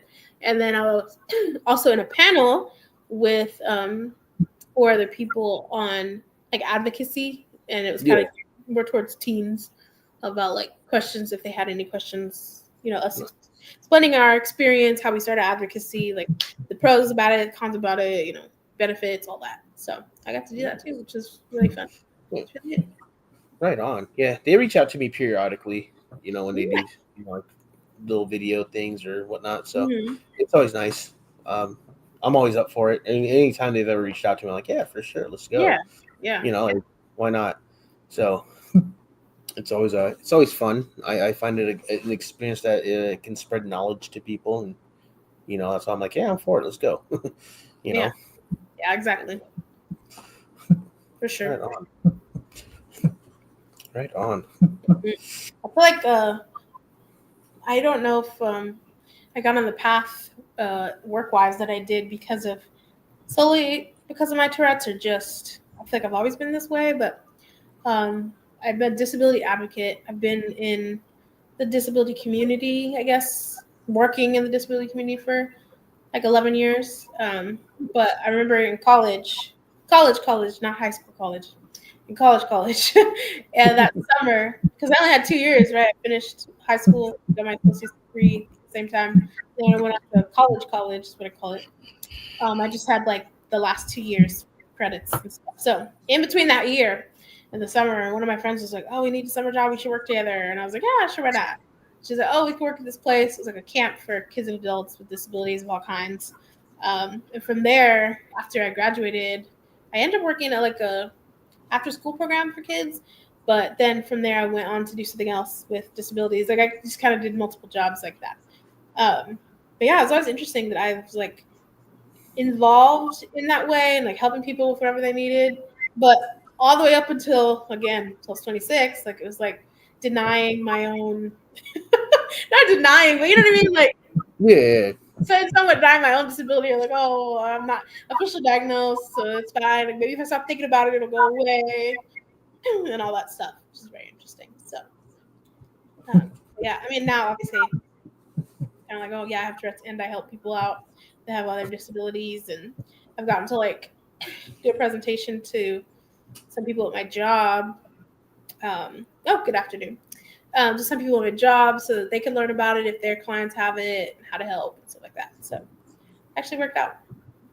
Yeah, I was talking to my friend last night about like there are employers out there who advocate for mental health and whatnot and everything, and I'm like, what should be a position that I think would be one that a lot of us with Tourette or anyone with mental health Mm-hmm. struggles could do is a mental health advocate or coordinator, right? Yeah. So you get people at your work, right, who are struggling, and you find them the service because a lot of time they're so busy they don't take it upon themselves to find a doctor or or make an appointment. So you coordinate it for them, right? They Mm-hmm. come to you, they say, hey, this is what I'm looking for. All right, cool. You find them the doctor, you make the appointment, you coordinate with their lead so that you can get them the time off, Yeah. and they get the help. Mental health coordinator, like that, Yeah. that would be a really good position to have it an employer, especially the ones that are about mental health, right? Mental Yeah. health awareness. I'm like, that is something that I could do, and I would love to do that, right? Just, hey, all right, let's go. Who wants to, what are you looking for? What is it that you need? Let's make it happen. Mm-hmm. I talk to you, and then I go, all right, cool. So just sign this waiver real quick so I can make the appointment for you because most doctor's offices won't do it unless you have like a HIP form, which is fine. Yeah. But I ain't going to discuss nothing. All I'm trying to do is just make an appointment, and I coordinate with your lead. I get you the time off so that you can go and get the help that you're wanting. Mm-hmm. Boom. Yeah. Happy. That was really cool. I don't know. It's like, man, that should be a position at everyone's employer. Like we all sometimes need that. And I think it'd be cool to be able to do that. And I'm like, man, maybe I should just approach my employer and be like, hey, you guys say you're about mental health. How about we do this? I would love to be that person. And I think more employers should be, if they're about it, how can we be about it? This is how we can be about it. Let's offer Mm-hmm. this. Hey, go to your mental health coordinator. Let them know what you need. They'll schedule it up. They'll get what you need. They get you time off, and then you can go and do your thing. Boom. For sure. What's going on, Chris? Good idea. So, yeah, I don't. Oh, we'll see.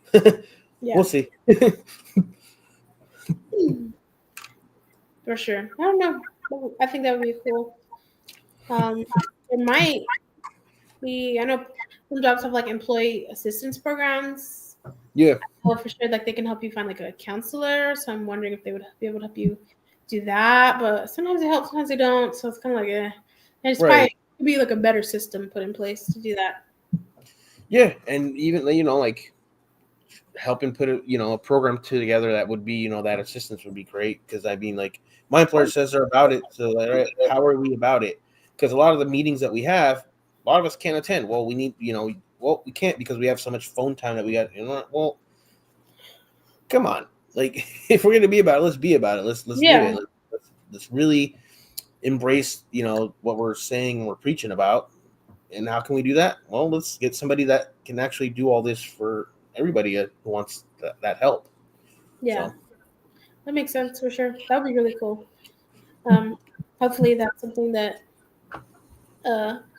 maybe can pick up as well, like have somebody like that, because I know there's been like stuff, like I was a deaf support specialist at some point, again, in Nice. my career.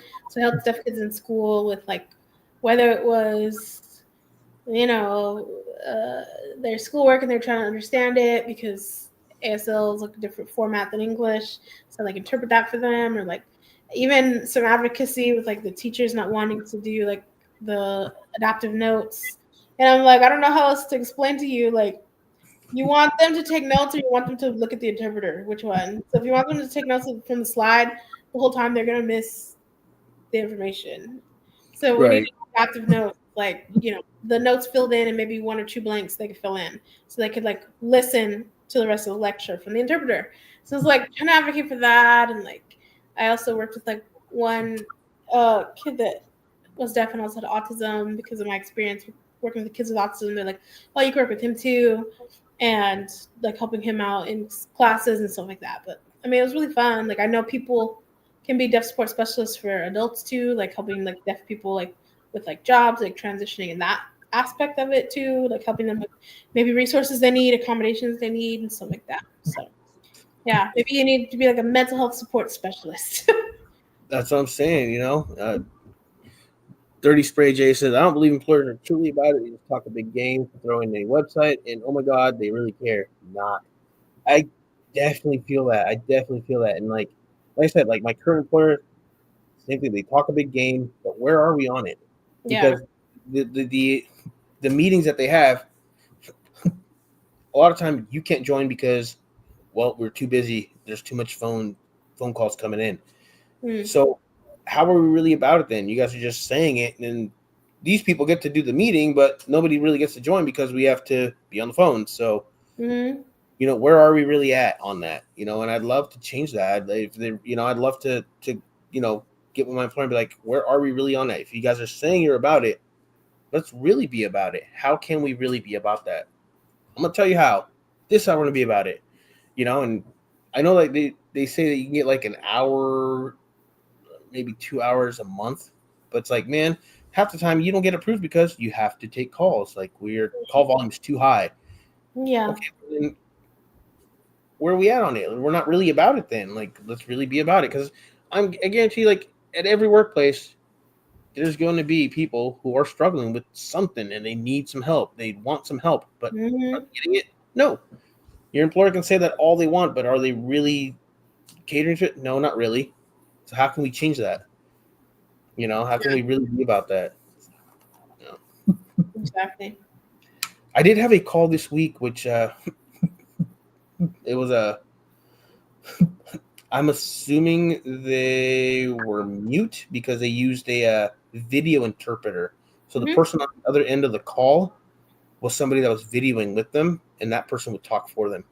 Okay. I've had a few of those, but yeah, this week I had one this week, and I've had them in the past, but not too much. But I thought that was really cool. Like they were Yeah. able to get some help and find some resources for the care that they were looking for. Mm-hmm.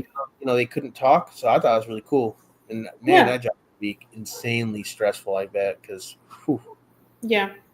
Yeah. The world is not necessarily designed for people with any type of difference in mind. So that's why I think, accessibility is important. yeah, definitely. It could be you. Hate to say it, but it could literally be anybody. Like people, like a lot of disabilities are acquired. Not always, you're not always born with it. You could acquire any type of disability. So if you don't care about it because it's not affecting you, you never know it could affect you later in life. Right. Yeah, definitely. No, definitely.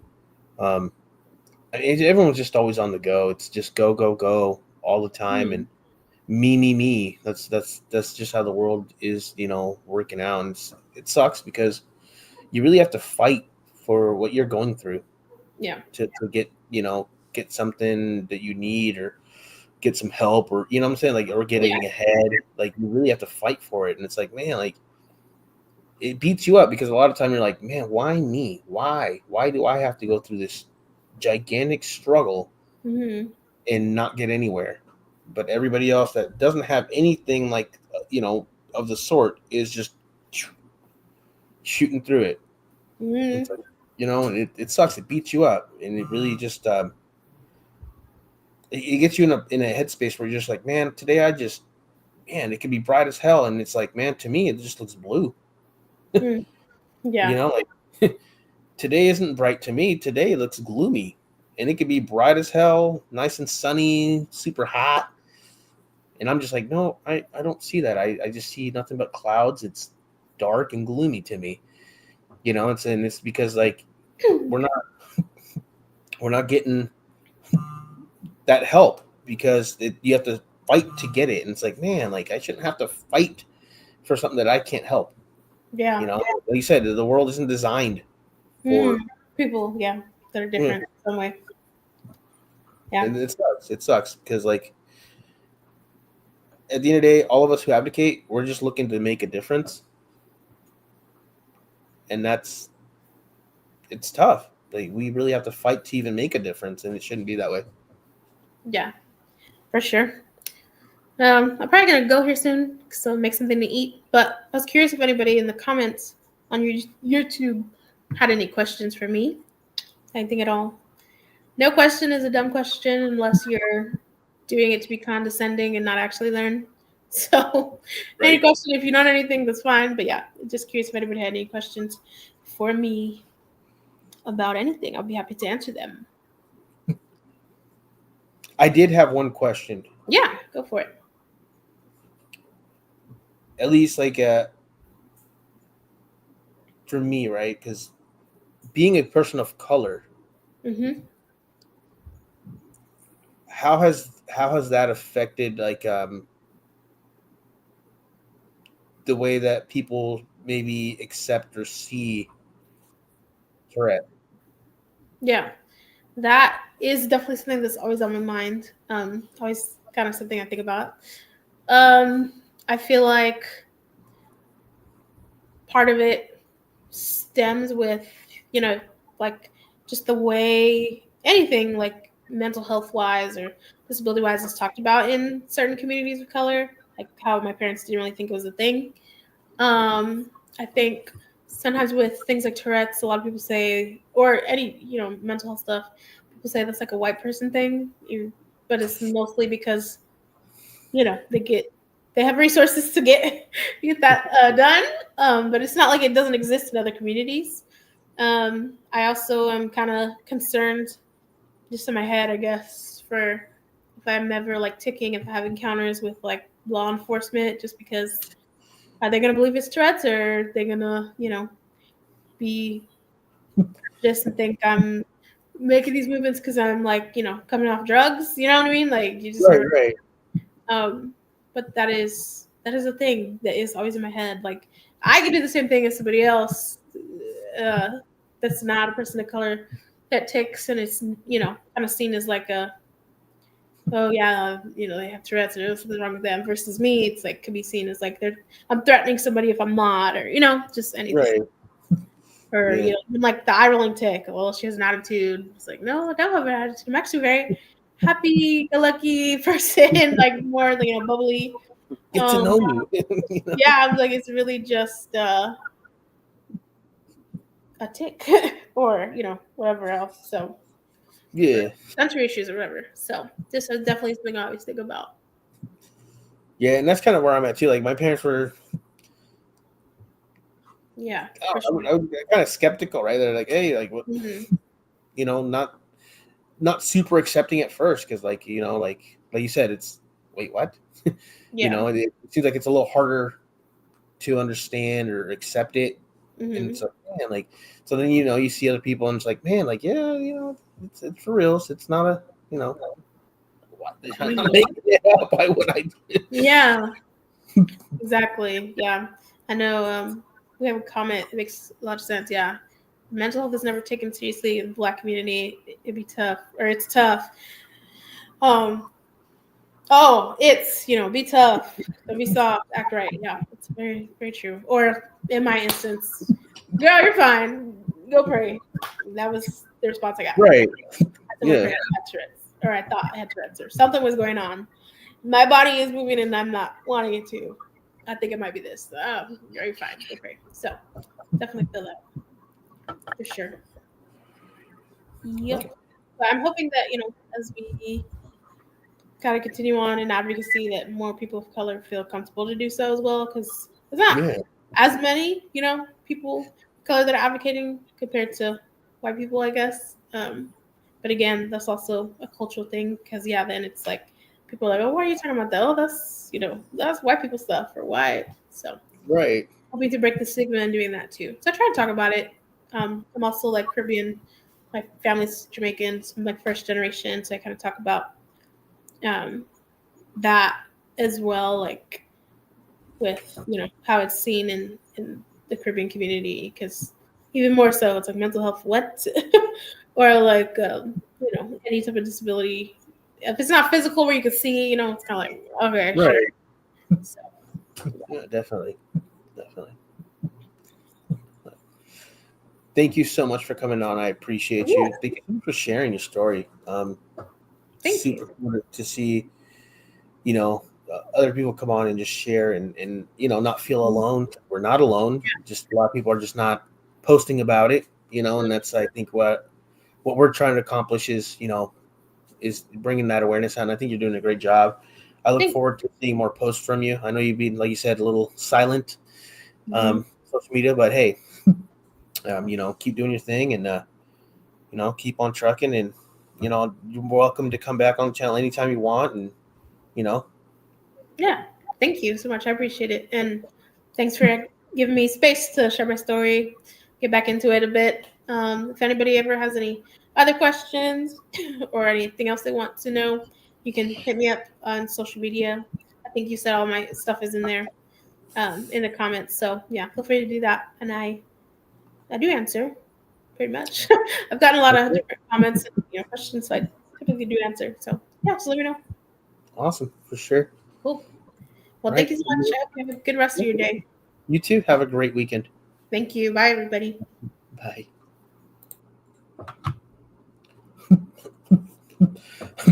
That was awesome. I love to have people come on and share their story. It's just great to know that you're not alone out there. And like 30 Spray Jay said, yeah, it's one of those things where culture wise, it's it's still like, I wouldn't say not accepted, but people are still skeptical about it. And it's, man, like you said, it's not taken serious, and it's, man, we need to be a little more serious about it, and that's why I love doing the live streams, sharing and just getting to know everybody and have people share and everything. Thanks, man. Thanks, appreciate it. Yeah, it's a little happier with it. A little shorter than I'd like, but it's what it is. And, I'll grow back a little bit, and I'll just continue doing little mini transparency trims here and there as I need to, and hopefully I can get it back at least almost to where it probably touches the logo, the Nike logo here, at least. But finally did the sides too. I went in, and when I did it, I just went straight down, because I hadn't done those in forever. And yeah, I'm pretty happy with it. Definitely a bit of an adjustment, when you trim, and you used to going all the way down to here, and then now it's to here. It's like, oh, okay, cool. But yeah, but like I said, shout out Dead Man's Beard Company, sponsor for the show today. I am looking forward to getting some of that amazing cologne in on Monday this week. Yeah.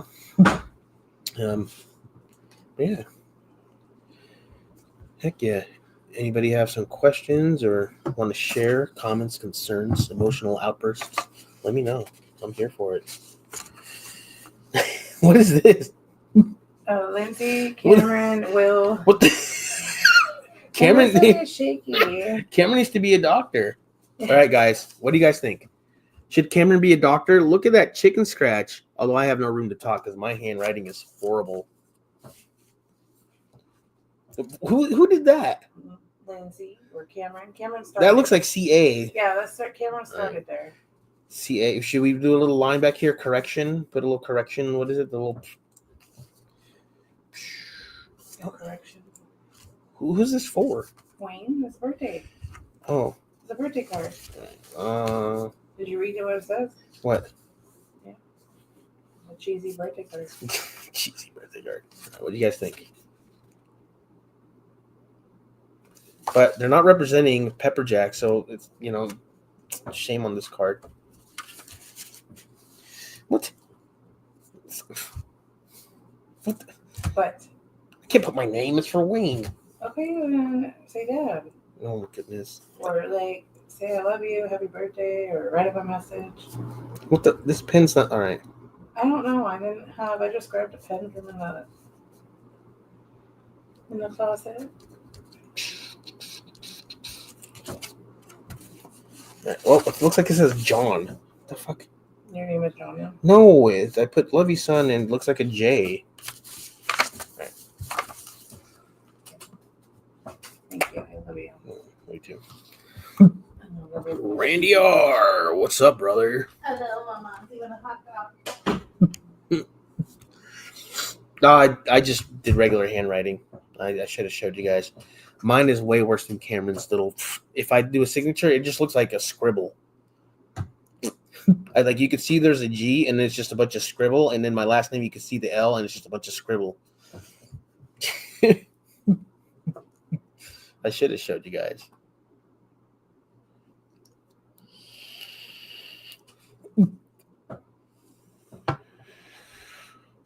Papas, you want to go out there and fuck around or what? You want to go downstairs and cause hate and discontent? Don't look at me sideways like you don't understand what I'm saying. You're a butt. You're a butt. Oh, yeah, you're doing your yoga. Stop doing yoga, dude.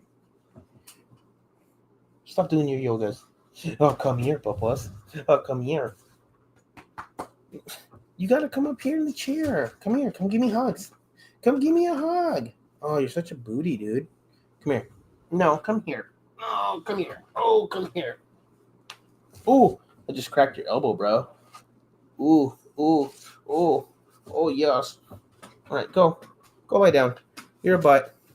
You don't even want to give me hugs. Forget you then. Forget you then. Don't want to give me hugs. Forget you then.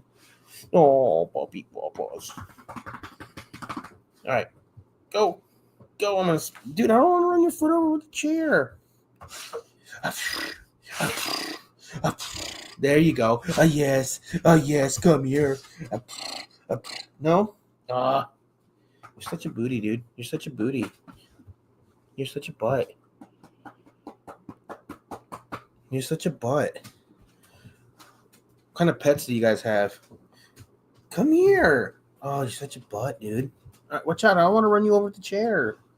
I don't want to run you over, Papas. The boogers are getting you. Oh, those boogers are getting you. Let me see. Let me see.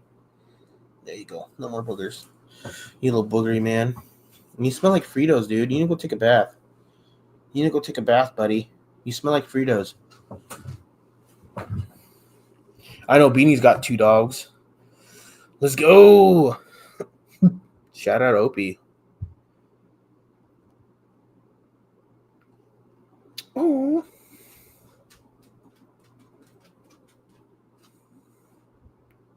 There we go. Bam. Man, I should have shown you guys my handwriting. But it was just regular. It wasn't cursive. I can't write cursive for shit. I should have been a damn doctor. Opie's a spaz. What? Why are you sitting over there? Come here. Oh, you're such a booty, dude.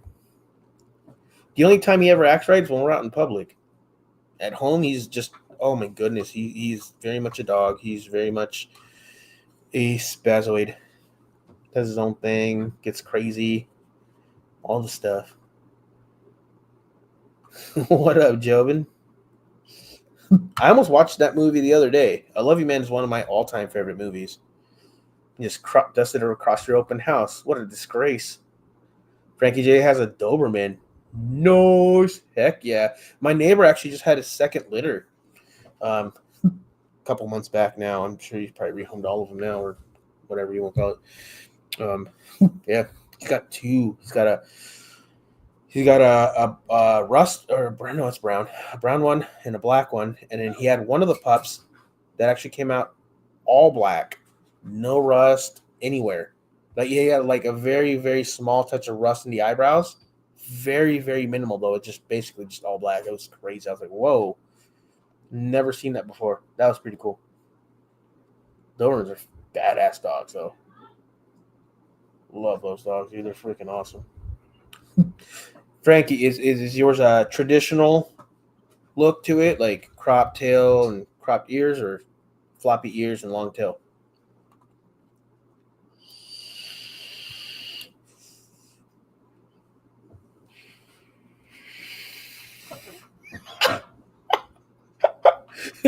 Lávate las manos antes y después de tocar tu culo.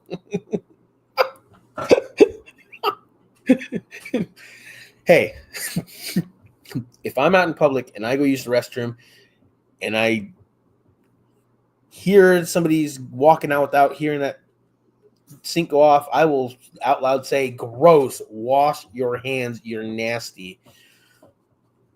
Most of the time they don't turn around and do anything. They just walk out. They're like the walk of shame, right? Traditional. Nice. Right on. Right on. It's a good look. I'm debating like the next dog I get. It'll be maybe another Goldie, Doberman, or a King Corso, or a Boxer. It's a very small list of dogs that I'm looking at for the potential candidate. She's a protester for sure. Nice. He tries. he tries to do the protest talk, but I don't let him. Not too often. Sometimes. But the more I let him do it, the more he'll do it. So I'm like, yeah, no, we're not doing that.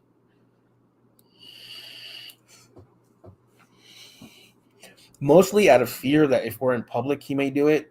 And that's why I need him to be on point and not do it. But like I said, it depends. At home, I usually let him do whatever, just chill and, be a dog. But I still, have to, kind of have a little bit of a boundary there. So, like, when we go out, he doesn't try to, like, revert or be like, oh, I'm going to do this because I did it at home kind of thing, So, yeah.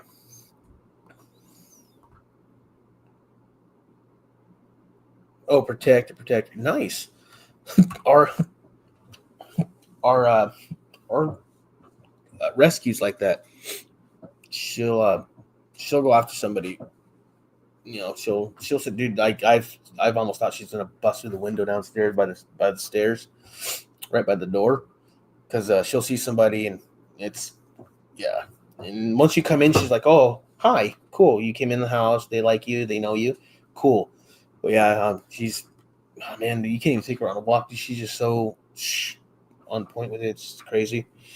Trying to work with her on it, but she's about like 10, so it's like at this point just kind of let her do her thing. So see how much time we got left with her. But yeah, this dad, we found her skin and bones, man. Oh, I've been wanting to show everybody this and I haven't. Dollar store find.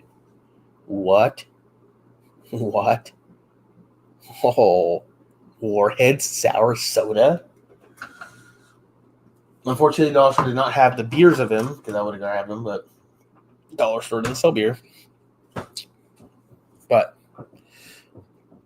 super excited to try that. I think it'll be all right. I don't know.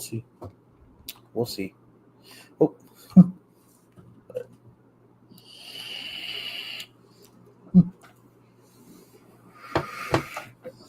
Going with the body armor. I don't know if you guys have tried this. Usually I get the regular ones, but I found this. And I said, hey, let's give it a try. Strawberry kiwi, So we'll see.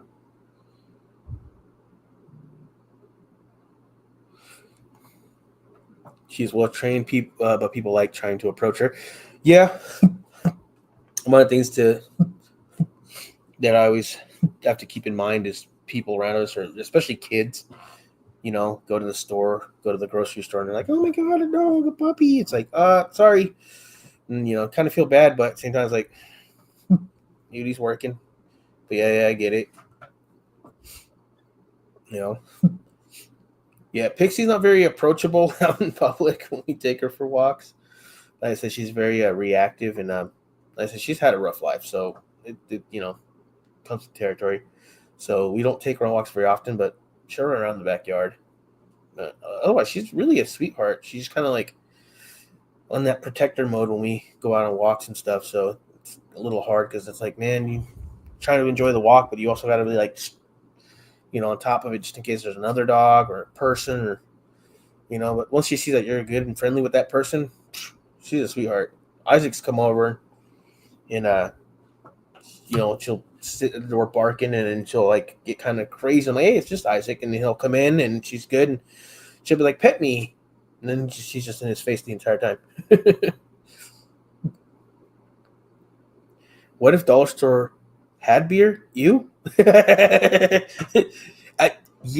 couldn't imagine being good beer. It'd probably be gross. That you're right. I think Dollar General has beer, like regular beer, but it's not $1. So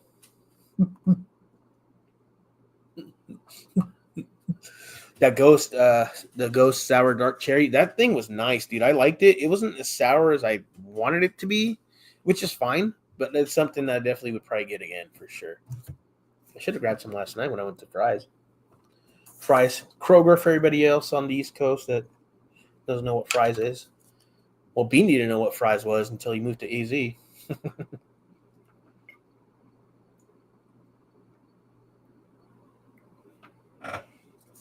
Ooh, Well, there we go. Body Armor. Strawberry kiwi. Usually, a lot of these flavors say kiwi strawberry. This is strawberry kiwi. So that's kind of cool. My favorite strawberry kiwi is the Snapple strawberry kiwi. That's the best one. I get the Propel ones too. Those are pretty good.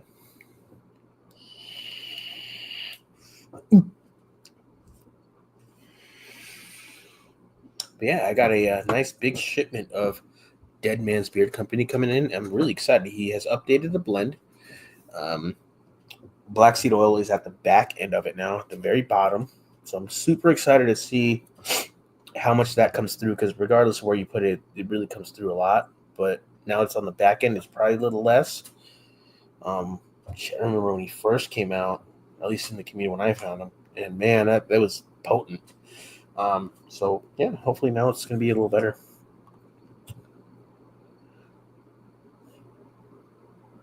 Oh God, I don't think that's any beer that I would want to try, Randy. That sounds horrible. That's the dollar store beer right there. That would be the one that the dollar store would have. It would just say beer on the can. I mean, it'd probably be made by like what? It wouldn't be by. I would say it would probably be by like the Coors company, right? Keystone's made by Coors. It has the Coors logo on the can. Yeah, I don't think I've ever seen a can of beer just say beer. I don't know if I'd even grab it if I did. Oh, maybe. I mean, never know. It probably tastes as bad as like Steel Reserve. Ooh. Show you guys. Oh, I showed you guys last time the tray from Beer God. Oh, who likes these? These are freaking awesome. Phenomenal. And then I had to go with the Slim Jim. Yeah. You guys looking for some cool soap coasters? Beer to God. Huge soap coasters. Really nice. Got one on my sink, and that one, I don't know. I'm still debating if I want to use it as like a drink coaster or I don't know. We'll see. And they got these cool little fidget spinners too. Beer to God. Let's go. And I just got some Texas Beersman in yesterday. Where is it? Right there. Bam. Got 2 combos from Texas Beersman. Nice. Just ordered Dead Man's. You're excited. Heck yeah, man. Heck yeah. What'd you get? My favorite's Night Out because my wife likes it. And then Agave Tides is really good. The fall ones were pretty good too. The Study's really nice too. I got Agave Tides Cologne coming in and the Study. And then Supernova. I got like 3 combos coming in from Dead Man's.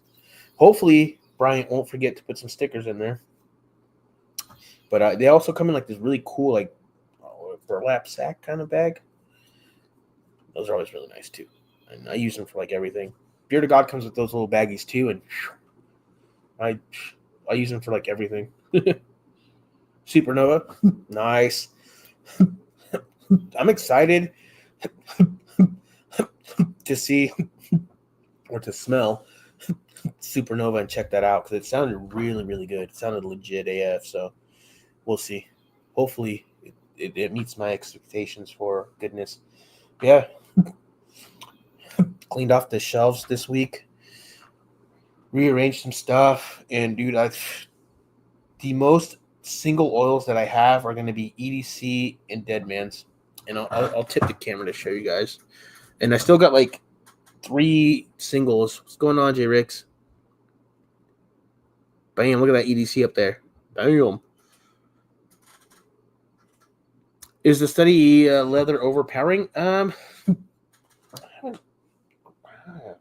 Grab it. Let me grab it real quick. Where are you, buddy? I haven't worn it in a while.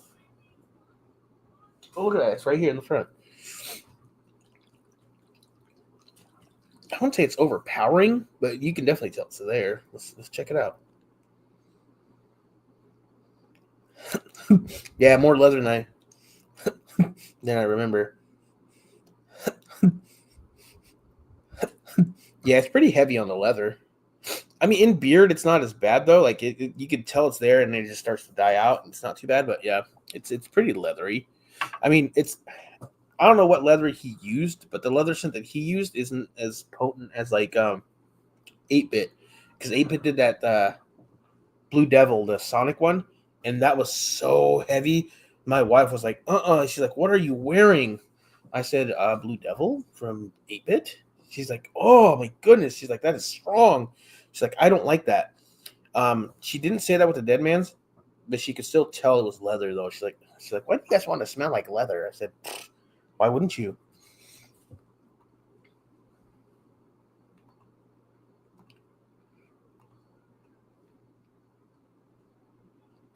The wash is really, really nice. The wash has I got the fragrance free one, and the natural scent in it though reminds me of like orange creamsicle for some reason. It's a really good wash. It's a really, really good daily wash. It really is. That's sitting in my shower. Um, I have black light from Fresh Beards in the shower. I have Kingsman White Knight wash and conditioner. I have the stripping wash from Dead Man's in the shower and the conditioner as well. So, and then I got a bar of True North bar soap, the coffee one.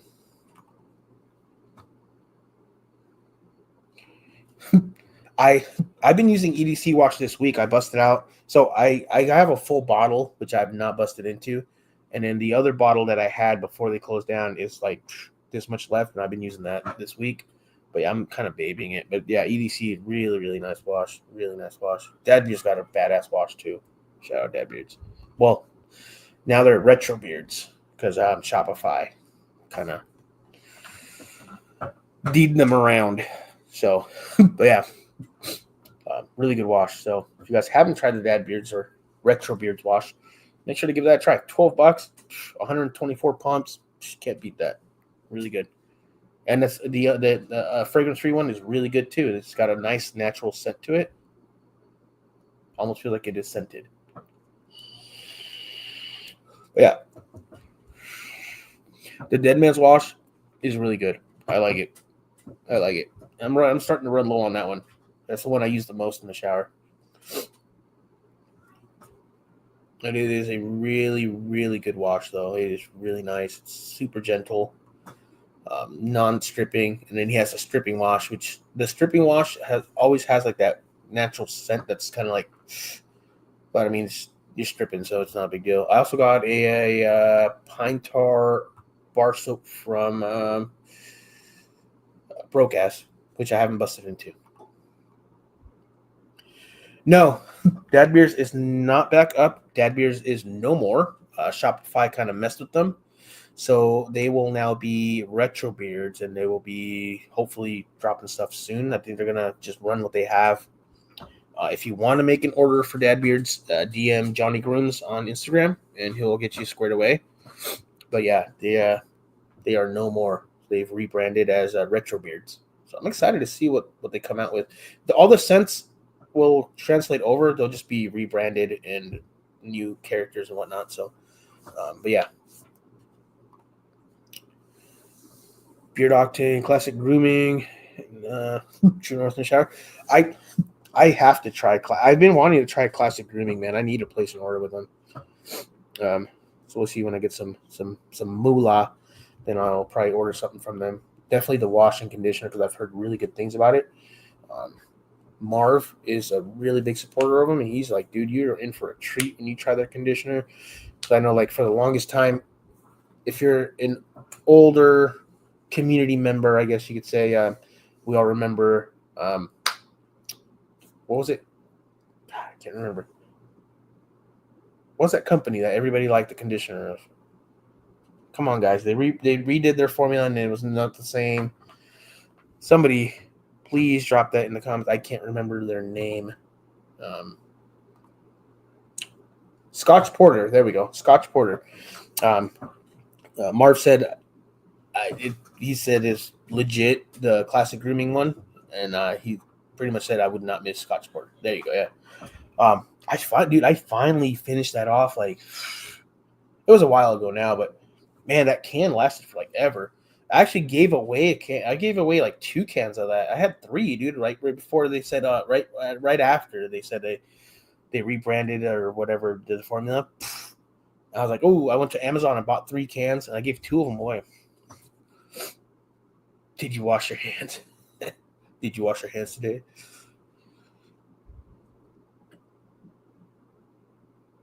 Nice. Yeah, I'll definitely have to check them out. Frank, you have all their stuff? The classic grooming? Did you wash your hands? Dang. What kind? Do they have like some badass scents? Like, what kind of scents do they have? Because I haven't cruised their website in a minute.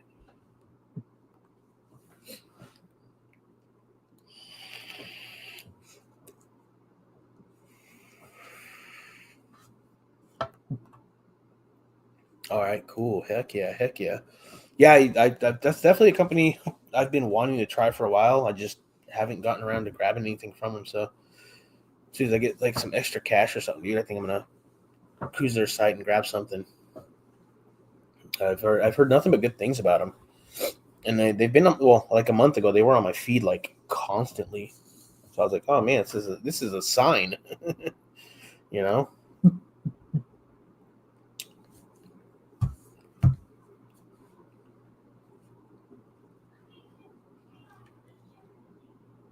Oh, my kid, dude, he's yelling and screaming on that dang video game. What a butt.